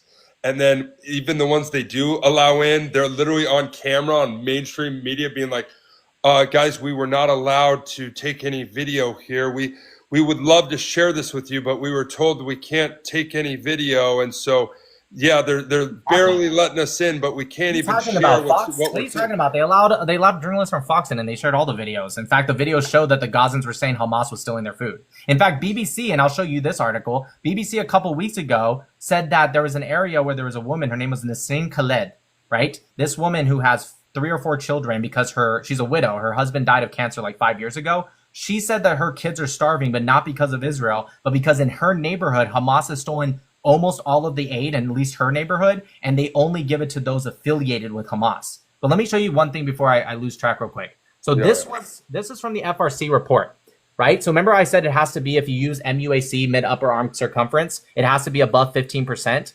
So when you weighted it, it came out to just above 15%. But here's the issue. And like I said, it's from UNRWA, MDM France, Jazur, etc. Right. They used a partial data. It was only 7,127 people that they did this from, and they still barely got above 15%. Again, according to these anti-Israel propagandist groups. Except the problem was on August 8th, the Palestinian Nutrition Cluster released one that had a 15,749 sample size. Why didn't they use this one? Because it's clearly complete and it's clearly a bigger sample size. Because it only reached 12.2% weighted average, which is not a famine. So not only not only are they getting their numbers from people like UNRWA, remote surveys, but they purposely ignored a larger sample size because if they counted this one, they couldn't legally declare it, or by their own standards, as a famine. That's what I mean by propaganda. It's not that you're not seeing this stuff, but you're missing this. They purposely did this. Why? Well, one of the authors of the IPC report, the one you're referencing to, is a guy named Andrew Seal. This guy is an extreme anti-Zionist. You can go look at his Twitter. It's still up. He's an IRGC propagandist. He praises the IRGC. He's criticized Israel for a very long time now. So I'm going to say they did it because they have a bias, but, I don't want to speculate. Okay, but so do you, I guess, and, I realize we've been going super long. I just am curious. Are you the type of person who, do you completely feel like everything that Netanyahu's done has been defensible at this point? Or are there things that you would even say, you know what, like, I think this was done wrong, or it could have been done in a better way, with the stated goal of eliminating Hamas and ending this war? Yeah. Or do you just think everything that they've done up to this point has been completely above board? No, I think there's individual actions that I have. I mean, you can ask people that watch me every night. I have criticized Israel, not just for some of the actions. Listen, war. It's kind of an unfair question. I'll explain why. War is already somewhat immoral, right? Not necessarily the intent behind the war, right? I'm not anti-war. Right? I mean, I'm like, I'd rather there be no war. Like, if I could snap my fingers and we can all sing Kumbaya, I would. But I'm not like one of these people that said you should never, ever, ever hurt anyone ever. No, I'm not like that. I'm not a pacifist, right? So it's kind of an unfair question because yes, you're always war is not like baking cookies or taking out the trash. When you have 700,000 IDF soldiers, when including the reservists after the October 7th attack, when you have almost 2 years of operations, hundreds of thousands of bombs, grenades, tanks, all this stuff, fighting a group that hides behind civilians, of course there's going to be mistakes. Of course, I would be dishonest if I told you, no, they're perfect, they do everything right. No, of course. But that's not how we should look at war. Somehow we only look at the Jews that way and nobody else. Dude, sorry, not Hamas, Mosul, right? Do you know how long America was in Iraq for like 8 years, but like the Battle of Mosul, it was only 3,000 guerrilla fighters, right? Daesh. You know how long it took America? It took them 9 months for 3,000. Israel, it's been 22 months, but they have 10 times that amount only just with Hamas, not including even PIJ and everyone else that helps them, right? Yes, Israel has done things wrong with the Nasser hospital, right? The first strike was absolutely justified. How would I have done a double tap on it? Like if I was the IDF commander? It's not that double taps are actually wrong or uncommon. Generally, they actually are utilized because remember, it was a tank shell. Tank shells, they do normally do double taps. Here's what Israel did wrong, right? They should have had more of a, I don't know, they're doing an investigation on who authorized the attack, but whoever authorized it should have waited to ensure that civilians didn't rush to that area before sending in the second tank shell. They should have, and they did that wrong. But here's why I don't like, we have to remember the context of this. What did Israel gain from that? Nothing. Nothing. What did they lose? They have now extreme international pressure because that video was plastered all over every social media. Every world leader saw it. The United Nations saw it. So yes, Israel was wrong. Well, when I say Israel, I mean that specific guy who authorized that strike was wrong, and I'm willing to admit that. Well, at least preliminary. I know they're still doing an investigation, but from my understanding, what I saw, it looked wrong, right? But it's like, let's stop pretending like they did it because it gained them anything. The reason why I ask,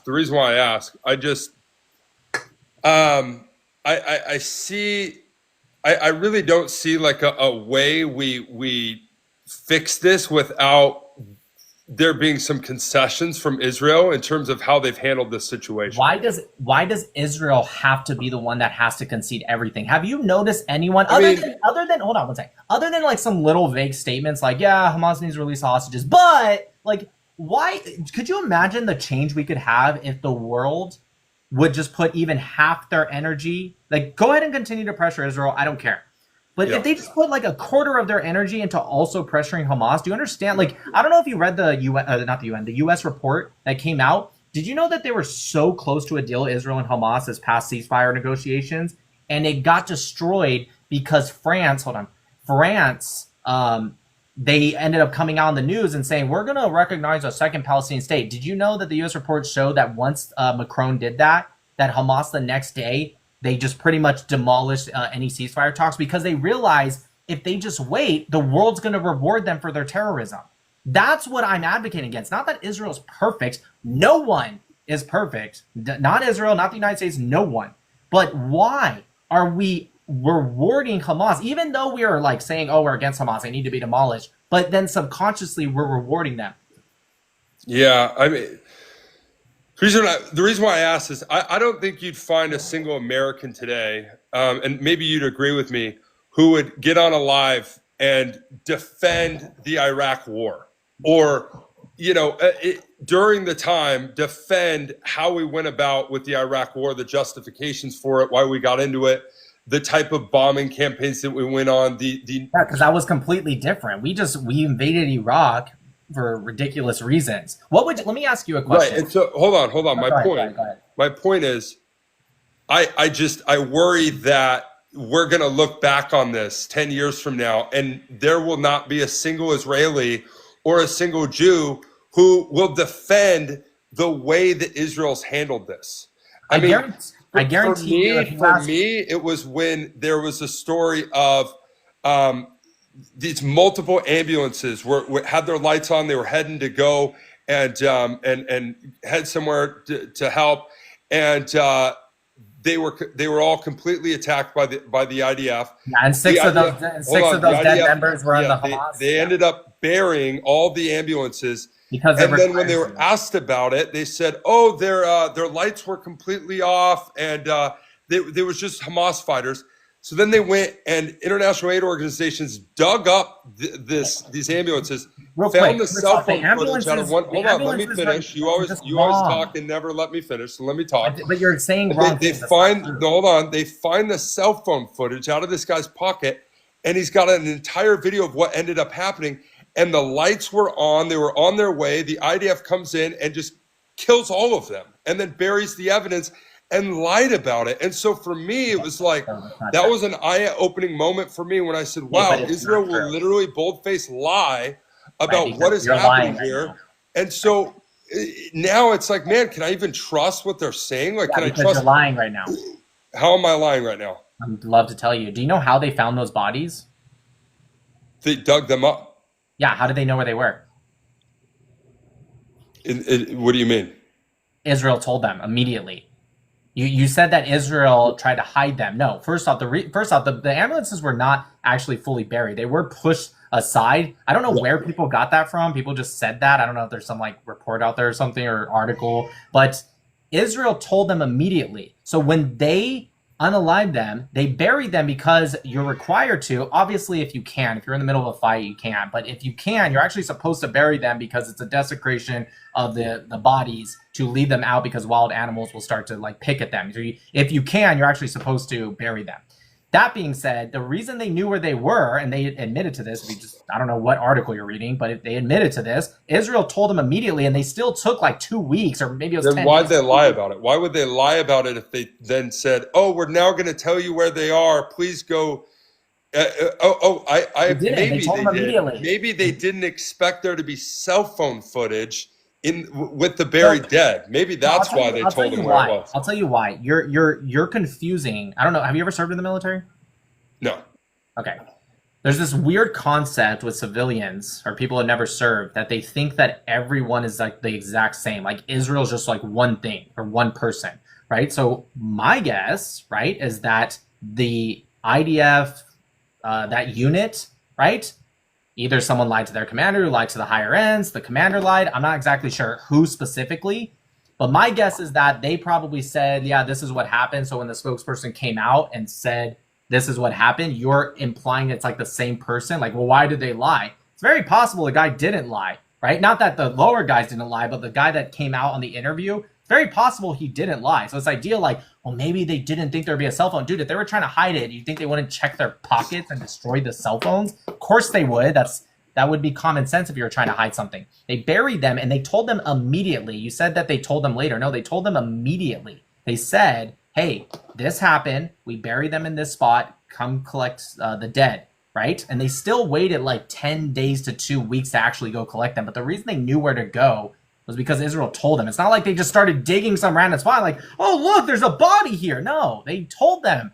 Israel never hid that. That's just, I don't know where you got that from, because every article I read, there was multiple articles where Israel was having to come out and correct the record because they lied and right, they got called out for it. Did you not hear what I just said? Yeah. Right. It's very possible that, listen, let me give you an example. During my very first deployment ever, when I was in the Navy in 2014 was my first deployment, I was barricaded, all of us were barricaded, my whole unit, to the base, because a year before that, a Marine did things I can't repeat on this live to this woman, right? Yeah. And because of that, we were forced to stay on the base, right? So there's this thing where it's like, oh, well, that it would be like calling all Marines or all U.S. military rapists. Like, no, it's not what happened. So when you say, though, they lied, they didn't lie. Yeah, is it possible that some 18-year-old soldier may have lied? Do you think Smotrich should stay in power? Do you think that he is leading Israel in the right direction? Well, first off, he's the finance minister. He's not leading Israel in any direction. But do I think he should stay in power? I'm not Israeli. I think Israel should have votes like they do. I think the next election will be in 2026, I believe. You might have to ask an Israeli that. I think it's 2026. I think they should have votes. And if they decide that they want him in power, that's up to them. I wouldn't want an Israeli or an Englishman or an Irishman to tell us, you shouldn't have Trump. Like, I mean, they can tell us their opinion, but I don't give a shit what they think, right? Yeah. They elected Trump. If they elect Smotrich to be the prime minister, then they should do that. Now, if your question is, do I like Smotrich? And he's the finance minister. I hardly really, the only reason I hear about him so much is because so many pro-Pallies bring him up. Nah, I don't particularly like, or I don't know, man. I don't really think about the guy, to be honest. He has, I'll tell you this, he's at the lowest approval rating he's like ever been. He only won like his party, because I don't know if you know, but the way Israeli elections work is they vote for the party. They don't vote for like individuals. So his party won like less than 10% of the votes, even during the last election. He's at a lower percentage right now. Ben-Gvir also at the lowest. So I doubt they'll hold any power. They will be in the coalition during the next election. But if they do, that's up to Israel, dude. That's not up to me. I'm not an Israeli. Your opinion. I mean, would you support Netanyahu continuing his reign, or would you be able to say on this live, like, I think Israel needs new leadership, and I think they need to go in a new direction? Or do you think what they're doing right now is exactly what they should continue to keep doing?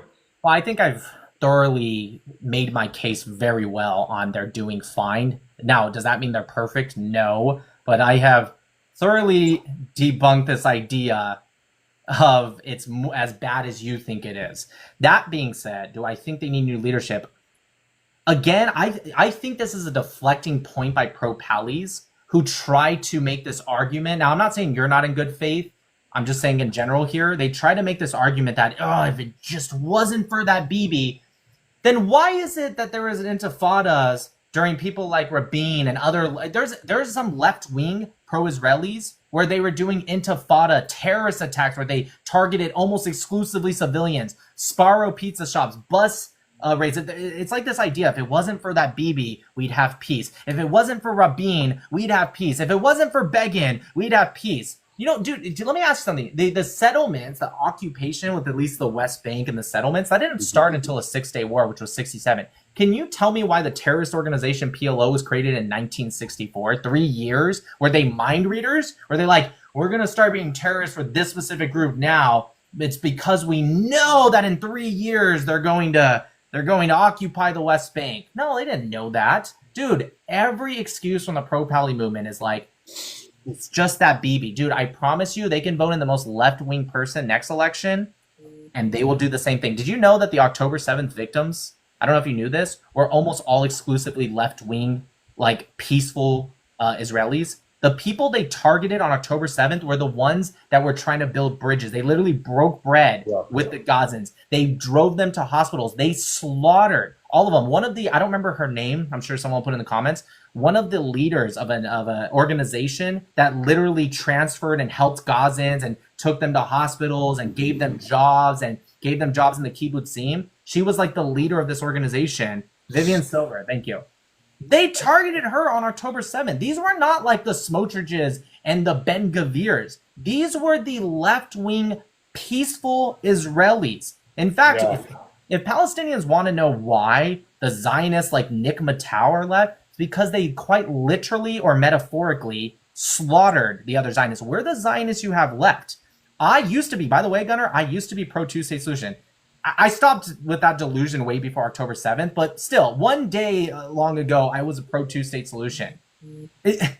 I just had to read and research, and I'm sure you can at least agree and admit that I have a lot of research under my belt with this topic. All it took was reading and research before I realized, fuck no. Fuck no, not in hell and chance. You mentioned like they deserve a state because they've lived there for hundreds of years.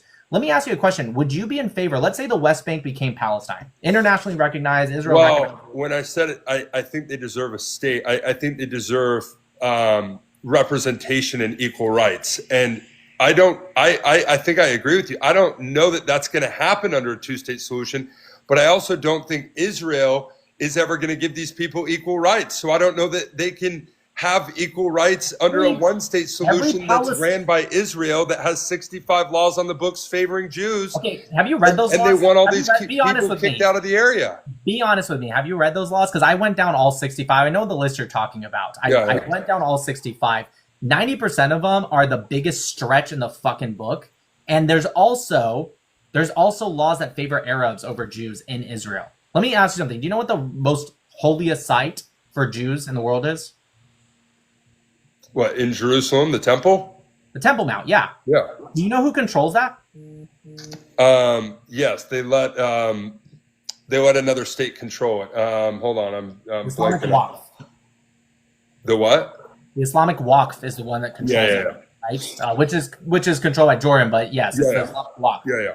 Can you answer me this? Because would you agree that that's an aspect that favors Muslims over Jews on their holiest site? Yeah, I mean, okay. I think it was, that was an internationalized zone to begin with, though. Jerusalem. No, it was supposed to be, but it never was. Yeah, never was. Next question. Are Arabs forced to join the IDF? No, I think only the Jews, right? Correct. Well, there's some parts of the Druze as well, and then even the Jews are some waiver, but yes, correct. Right. Is that a law that favors the Arabs over the Jews? Yes, literally yes. It's not a trick question. It favors that. Yeah, I think if you have a country that's like existing and it's saying, hey, only the Jews are going to be part of our military, and that military is going to go wage constant conflict against Gazans. No, you perpetuate this like constant conflict. It's not only Jews, Druze as well, and Arabs join all the time. I'm asking you, does it favor them because they have the ability to choose versus being forced? I'm not asking you to defend it. I agree with it. I don't think they should force the Arabs. I'm simply saying, does it on paper, like your list of 65 that you didn't read, does it on paper favor the Arabs over the Jews? It does. Next question. Did you know that Arabs don't have the same entrance exam for universities that Jews have to take? Theirs is easier. Does that favor the Arabs? Yes. They also get more funding for universities for Arabs. That's why Tel Aviv University is like 50% Arab, I think, maybe 60%, even though Arabs are only 20% of the population. That favors the Arabs. And by the way, that's okay. That's not that. The problem isn't that you say, oh, these laws favor the Jews, and I say, well, these laws favor the Arabs. The problem is that you're trying to imply that that means apartheid. There are laws that favor other people all around the world. Sometimes it's more direct. Sometimes it's indirect. That's not the same thing as apartheid. Just as much as you can name some laws that favor the Jews, that's true. I can name laws that favor the Arabs. But if you're an Israeli citizen whether you're Arab, Jew, or the 5% that's not Arab, not Jew. 1 in every 4 person in Israel proper is not even Jewish. If you're an Israeli citizen, regardless, you have the exact same rights. Yes, there's some laws that might favor you. There's some laws that might go against you, but you have the exact same rights. You want to be a doctor? Dude, I don't know if you know this, but a Supreme Court judge in Israel who was an Arab, okay, put a Jewish prime minister in prison. That was an Arab Supreme Court judge who put the biggest bank, which I actually kind of laugh at this one because, Jews and banks, right? The biggest bank in Israel, the CEO is an Arab man, right? They can be, and they don't have to be even big positions. They want to be a taxi driver, they can be a taxi driver. They want to be a doctor, they can be a doctor. They want to be in the government, they can be in the government. Did you know when I was in Israel last time, I was in the Knesset, and I met this awful woman. Gosh, I already forgot her name. She's in the Knesset. She's a voted on member of the Arab parties. She praises Hamas, and she's in the Knesset. What apartheid system allows the people they're apartheiding to be in their government, and not just in their government, but then go and criticize the Israelis and praise one of the terrorist organizations that tries to genocide them? Again, listen, you can say that Israel's not perfect, but I think you can say that about any country that would be called a utopia. Utopia literally means do you wish that is your goal, is your vision, and I don't think that even the Israeli leadership shares this vision, but I disagree with the Israeli leadership all the time. Right. Do you want to see a path where the Palestinians are no longer ruled under military law, but they're ruled under the same civilian law that their Jewish neighbors live under? I'm pro one-state solution, so that would mean everyone that's in there and that has citizenship there has the same rights. Okay, so regardless if you're Arab or Jewish. So in your vision, we end the two-tier justice system. We give the Palestinians the same treatment as the Jews. They all live under civilian law. And there's no more security checkpoints and zones, so that these people stop feeling like they're an oppressed people with no rights and no representation in the government. Is that all of those things exist? All of those checkpoints didn't even exist at the beginning of the quote unquote occupation. They only existed, including the wall, after the Intifada. And by the way, you can't even say it's oppressive because it quite literally worked. It dropped terrorist attacks by 90 to 95% after these went in. So stop. I love how pro-Palestinians get offended by checkpoints and borders, but they don't get offended by trying to slaughter all the Jews. It's weird, right? I can understand if the checkpoints didn't do anything, then you can argue, well, it's oppressive. Why are they doing it? But they quite literally were put in because of the terrorist attacks. Everything that has been put, listen, terrorism breeds occupation, not the other way around. Occupation doesn't breed terrorism. Terrorism breeds occupation. Everything that the Palestinians have done for themselves. Let me ask you a question. I wouldn't agree with that. We've had terrorism. They made their own bed. Let me ask you a question. Who's the most moderate Palestinian? Not even just the ones that are in power right now, the PA or Hamas. You can pick any group, PRC, PFLP, DFLP, PA, whoever. Can you tell me who the most moderate Palestinian organization is, just to see if they actually want peace? Who's the most moderate one that can lead us to peace? I mean, they're both inept in many ways. The Palestinian Authority is the Palestinian Authority is probably the most moderate, and even like you said, they literally fund. They put more money into terrorism. You can look this up, than they do their own education system. They pay more to terrorists than they do their teachers. So when you talk about Israel, we need to have peace. We need to, excuse me, let's look at both sides. Let's see who's capable of peace. Israel's made peace with Jordan, Egypt, 2 countries that used to want to wipe them off the map, by the way. Right. They're making peace with Lebanon right now. They're even starting to make some gains with Qatar, Saudi Arabia. They made peace with Bahrain, UAE, Sudan, Morocco, Indonesia. Even after October 7th is actually starting to do at least business deal with them. They're not quite there, but still they're going in the right direction. Let's look at the Palestinians. Who have they made peace with? Even the Arab neighbors, the people that they're their brothers. Jordan kicked them out. Lebanon kicked them out. Kuwait kicked them out. Egypt kicked them out. right? Egypt, when they were building tunnels into Egypt, Egypt would pump it with gas and light the whole thing on fire, right? Who exactly is the quagmire to peace right now? Is it Israel, who's made peace with people that wanted to genocide them just a generation ago? The obvious quagmire is the fact that the Palestinians have no real governance. Hamas is not capable. The Palestinian Authority is not capable. Who is? Neither of them are capable of governing these people. So who is in the Palestinian ranks that maybe not elected to bleed, but is there that you would say is capable? Do you know what percentage of Palestinians in Gaza and the West Bank said that they support, even after the October 7th attacks, by the way? Do you know what percentage of Palestinians said that they support the military wing of Hamas? I'm sure it was a crazy amount. Yeah. 89%.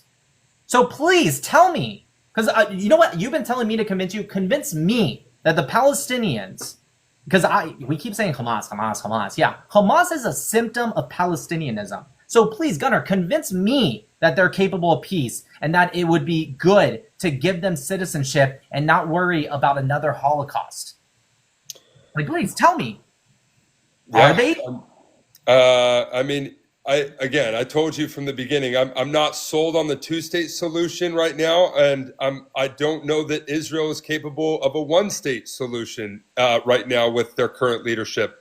I would hope we have a future where either we have competent leadership for the two-state solution and we have peace and people can travel freely between the two and there's no terrorism, or we have a one-state solution and Israel says, okay, guys, you're not going to be ruled by military law.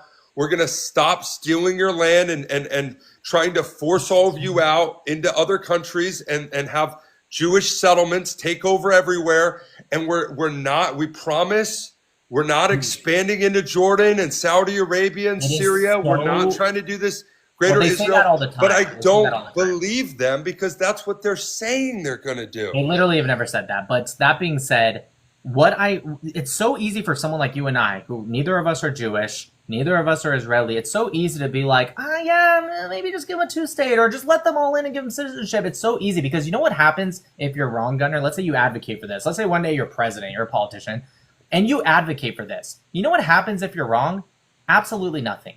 Because you don't have to be there. You don't have to live with that. And by the way, same thing with me. I will never, ever, ever, someone who's not Jewish, not Israeli, I will never advocate for the Jews to put their lives at risk. How many fucking Jews have to die by the hands of the Palestinians before we realize that maybe we shouldn't be trying to force them into a... Do you know the distance they made it from Gaza into Israel proper on October 7th is larger than the distance from the West Bank to the Mediterranean Sea? If they were able to do that from tiny little Gaza, and we give them the entire West Bank as a state, bordered with Jordan, by the way, man, you could really smuggle weapons in now. If they could do that with Gaza, they could split Israel in half and start attacking both ways at 10 times the rate of October 7th. Even if you're right and we give them a two-state solution because there's really a prominent, like, peaceful Palestinians, like, I want to make peace with the Israelis, I want to have deals with them. What happens when he dies off and then the next generation's like, yeah, fuck these, Jays, I don't want to get the live band, right? What happens then? Oh, the Jews just get slaughtered, and what? You, President Gunnar, is just going to be like, oh, I was wrong. Oh, fuck it. Like, no. No, I mean, obviously, again, I just started researching this stuff 2 months ago. And look, I've got to run, so let me wrap up here.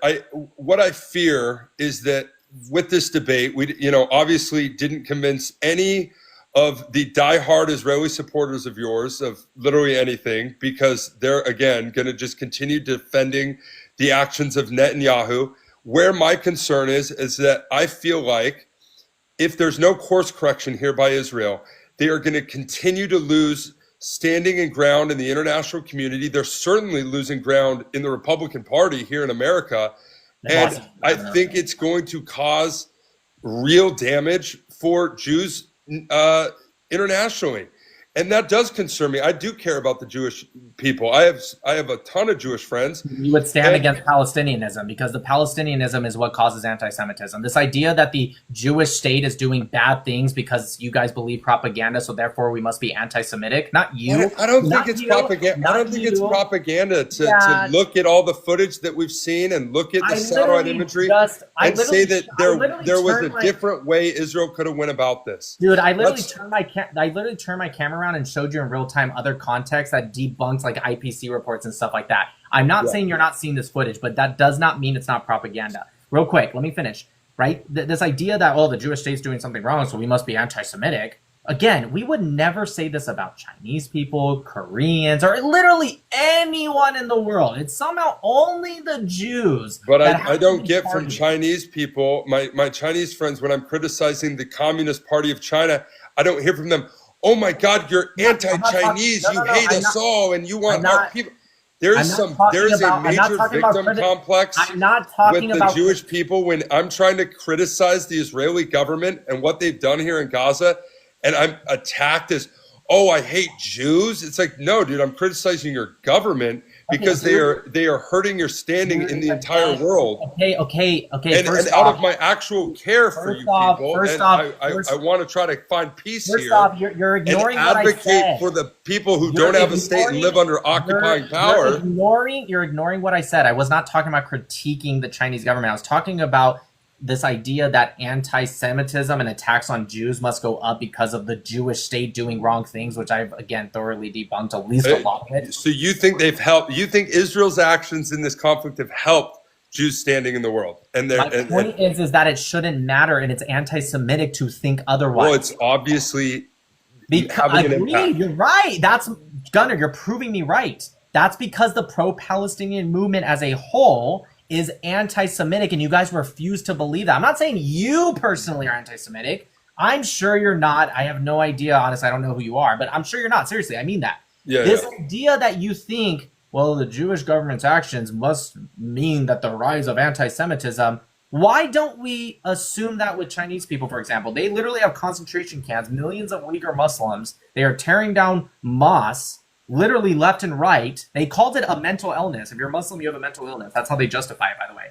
How come we don't assume, man, the CCP's actions, they're gonna cause more like attacks on Chinese people worldwide? No, you would never think that. Nor should you, by the way, because the CCP has nothing to do with Chinese people. The Netanyahu and his decisions has nothing to do with Jewish people. But unfortunately, you are taking the side of Islamist terrorists, even if you don't think you are, even if you don't directly think that, you still are. Remember, there's an old saying like evil, like there's this thought like the Nazis, right? They only had at one point like 28% support, but they were still able to do what they did. You don't need everyone putting on a green headband and a suicide vest. You just need enough people that indirectly support them or at least silent to them for them to do what they need to do. Netanyahu, first off, I think you're way too critical of him. I think do you think Netanyahu's like some extreme right-wing guy? Because he's not. He's like center-right at best. Netanyahu's not. It's the extreme right people that absolutely scare me. That I wouldn't say he's the most extreme right. It's the people even more far right to him that are saying the craziest stuff, saying, oh, we just need to wipe the Palestinians off the face of the planet. Absolutely, our goal is to just move them all out of there and take the land. They're saying that point blank. I'm confused. You apply this to Israel, as you keep saying, when some people say this, even if they are in the government, but when 89% of Palestinians and 92% of the West Bank support the military wing of Hamas. The reason I'm clarifying military wing of Hamas is because that's the one that literally did October 7th attacks, and this poll was after October 7th. Yet somehow you go, yeah, but, maybe there's still people. Like, I just find it weird. Why is it that Israel or Jews get this like double standard, or if not singular standard, against people like you, and like you don't see the same thing with Palestinianism? Like, it's just weird. Like 89%, that's almost all of them. And by the way, the other 11%, that doesn't even mean they're not extremists. They might support PIJ, which PIJ is even more extreme than Hamas. Like, I just find it fucking weird. Like, yeah, Smotrich says some pretty extreme stuff. Ben-Gvir says some pretty extreme stuff. I'm not saying I agree with everything they say, but we have people in our government that say extreme stuff. Does that mean America is saying this? Marjorie Taylor Greene says some fucking weird-ass shit. Does that mean all of the government's Marjorie Taylor Greene? Does that mean everyone's AOC if we're going extreme left? I want there to be new elections. These people haven't had an election since 2005. Most of the people that are alive today have had zero say in who leads them. and Oh, the Palestinian. the Palestinians, 2006. right, 2006. And also because they canceled their own elections, not because Israel cancels it. They canceled. No, and what the Palestinians say is they can't hold another election. Hamas won't let them. Hamas rigged that election, and the people that were alive during that time are. Well, first off, none of this is true. Okay, first off, Jimmy Carter himself, who was best friends with Yasser Arafat, and all U.S. reports said that it was a fair and free election. Second off, yes, I agree. Hamas doesn't allow them to, but neither does Mahmoud Abbas in the West Bank. Mahmoud Abbas was supposed to have elections in 2021, but he realized that so many Palestinians supported Hamas that he canceled the elections because he realized he was going to lose even more power. It wasn't because like when you say, I want them to have other elections, dude, if they had elections today, they would vote in a more extreme group. If anything, the PA is like, that's the most moderate we can get, and they're still even terrorists. But that's the closest thing we get to moderate. If you have them do elections again today, the PA will get booted, dude. Like I'm so glad you have this optimism for the Palestinians. I love that you have such a warm heart. That's great, but it's totally ignorant. If they had elections today, the PA would get fucking booted, and we'd be left with a more extreme organization in the West Bank and Gaza. Like I can't really. I don't know, and that's why I would like to see. I would like us to get in there, allow these people to have an election, allow there to be robust. I agree with you. And let's get out there. I'd love for us to be able to say, hey, if you guys want equal rights here, here's the type of people you need to put in power, and let's get involved. It's I agree with you. Concerning to me that Netanyahu helped prop up Hamas so that he could stay in power. He wants constant conflict there. I just don't think the people that are running Israel right now actually want peace. Did you just say Netanyahu propped up Hamas? Yeah, back in the 80s, yeah. No. Propped up some charity organizations yep. No. And again, we don't have time to get all into that, but my point is... Wait, just one question real quick. When was Hamas created? Are you talking about the actual charter, or what are you talking about? Hamas. I don't have the year. Harakat al-Mukarrama al-Islamiyya. When were they created? When they transformed?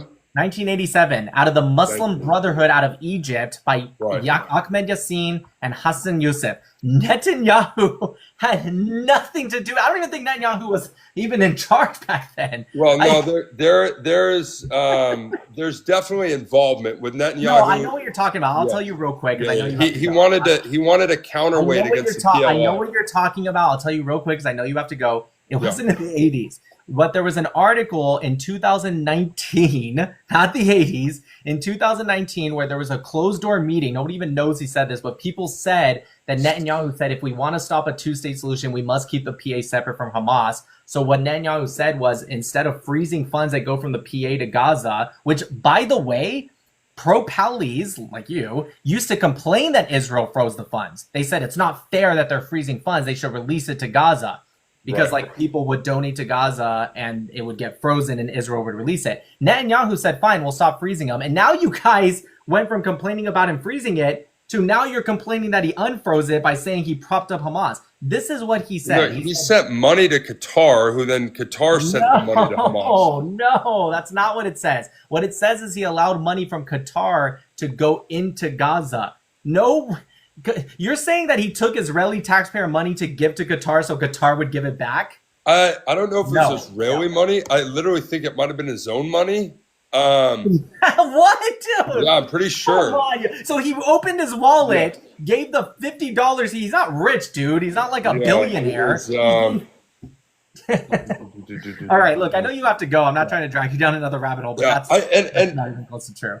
I wish that we could have gotten to a place where I walked away from this feeling a little better about what has transpired there, but I'm still very troubled by the way this conflict has played out. I don't think it's helpful to Jews around the world. I still think it's collective punishment. I don't really feel like you laid out a case where it wasn't I collective tried punishment. to be fair, but you kept wanting to deflect away from it. And It's collective suffering. It's not collective punishment. and I still feel like there's a system of apartheid there. And so Right, because I tried to debunk that too, but you would not let me. You would not let me. But here's the thing. Yeah. Collective punishment is when you have the exact same standards regardless of who against non-enemy belligerents, right? That's not what's happening. There's collective suffering. Now, as for I feel better, but I still don't feel good about what's transpired. Yes, war is awful, but here's what I will close with.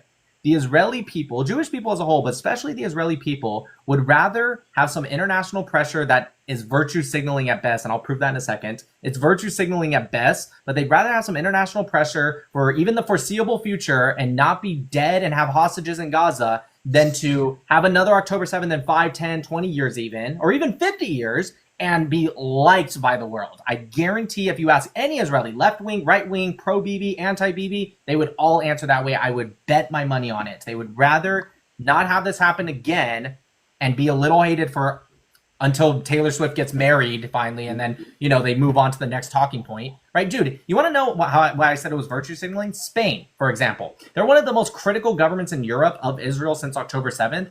They come out, they want to recognize a two-state solution, they're pro-Palestinian, they're critiquing Israel. Did you know just this last report that came out of how much they spent the past year? They spent almost $1 billion after critiquing Israel on Israeli goods. Almost $1 billion they put into the Israeli economy, buying weapons from them, technology from them. All of this the world's so mad at you. Dude, listen, what it is virtue signaling because politicians care about one thing, and that's votes. These European countries have been invaded by Islamists from the refugees that they've been accepting in, France especially, Paris, UK, oh my God, London. So they are appeasing their population by saying the good words. People go, oh yeah, good job Spain, good job France. And then in the background, they're spending billions of dollars into Israeli technology, Israeli weaponry. Germany just stopped sending certain types of weapons to Israel, and then they just bought a big package just a couple days ago from Israel. So yeah, I hear what you're saying about the Israel or the international pressure, dude. It's fucking fake, and I stand on that. Wow. All right, man. Well, hey, I appreciate you having this debate. I appreciate you opening up this forum. I definitely am somebody always eager to take in new information. That's why, at the very beginning of this, I said, dude, 2 months ago, I was a diehard Israel supporter. It repeated all the talking points. And dude, just the information on the ground is something that I have an ethical obligation to speak up. And honestly, I probably won't stop talking about this until we find peace. We find a pathway to peace.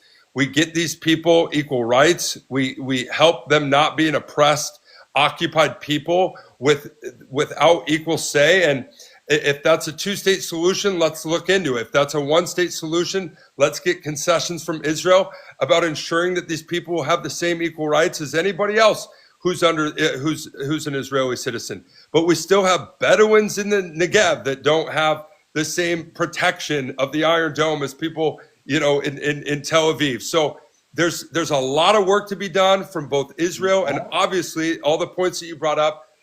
For the Palestinians, they've got to demand better leadership, and we've got to help them. I think there's a lot to be done on both sides, and I'm coming to this as someone from a place that wants to see peace in the region, and I just, based on everything I've seen, I don't think that the people that are currently in charge have the right messaging, have the right strategies for us to actually end this conflict. I think they want more continued bloodshed. They want to displace these people. They want to expand their territory, take the land, and it's just a mess. And so, I don't know. I wish I would have been convinced that all of that's not happening and that there's just something else going on here that I'm just unaware of. But maybe next time we talk, you'll let me speak. Yes.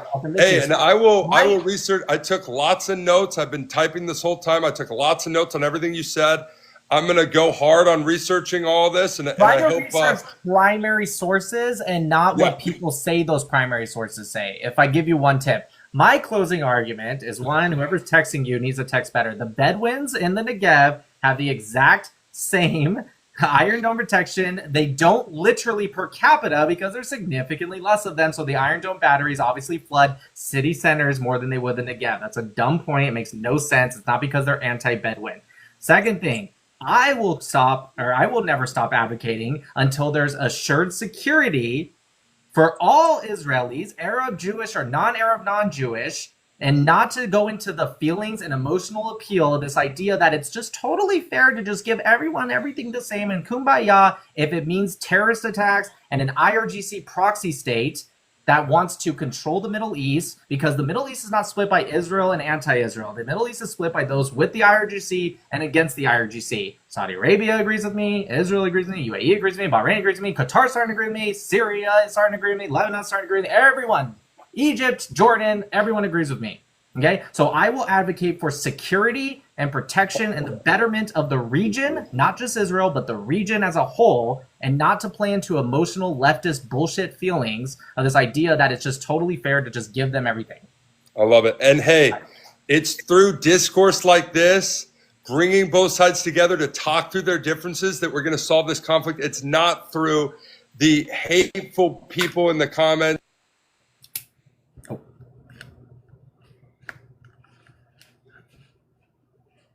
We can't hear you if you're paused. I don't know if you got like a phone call or something.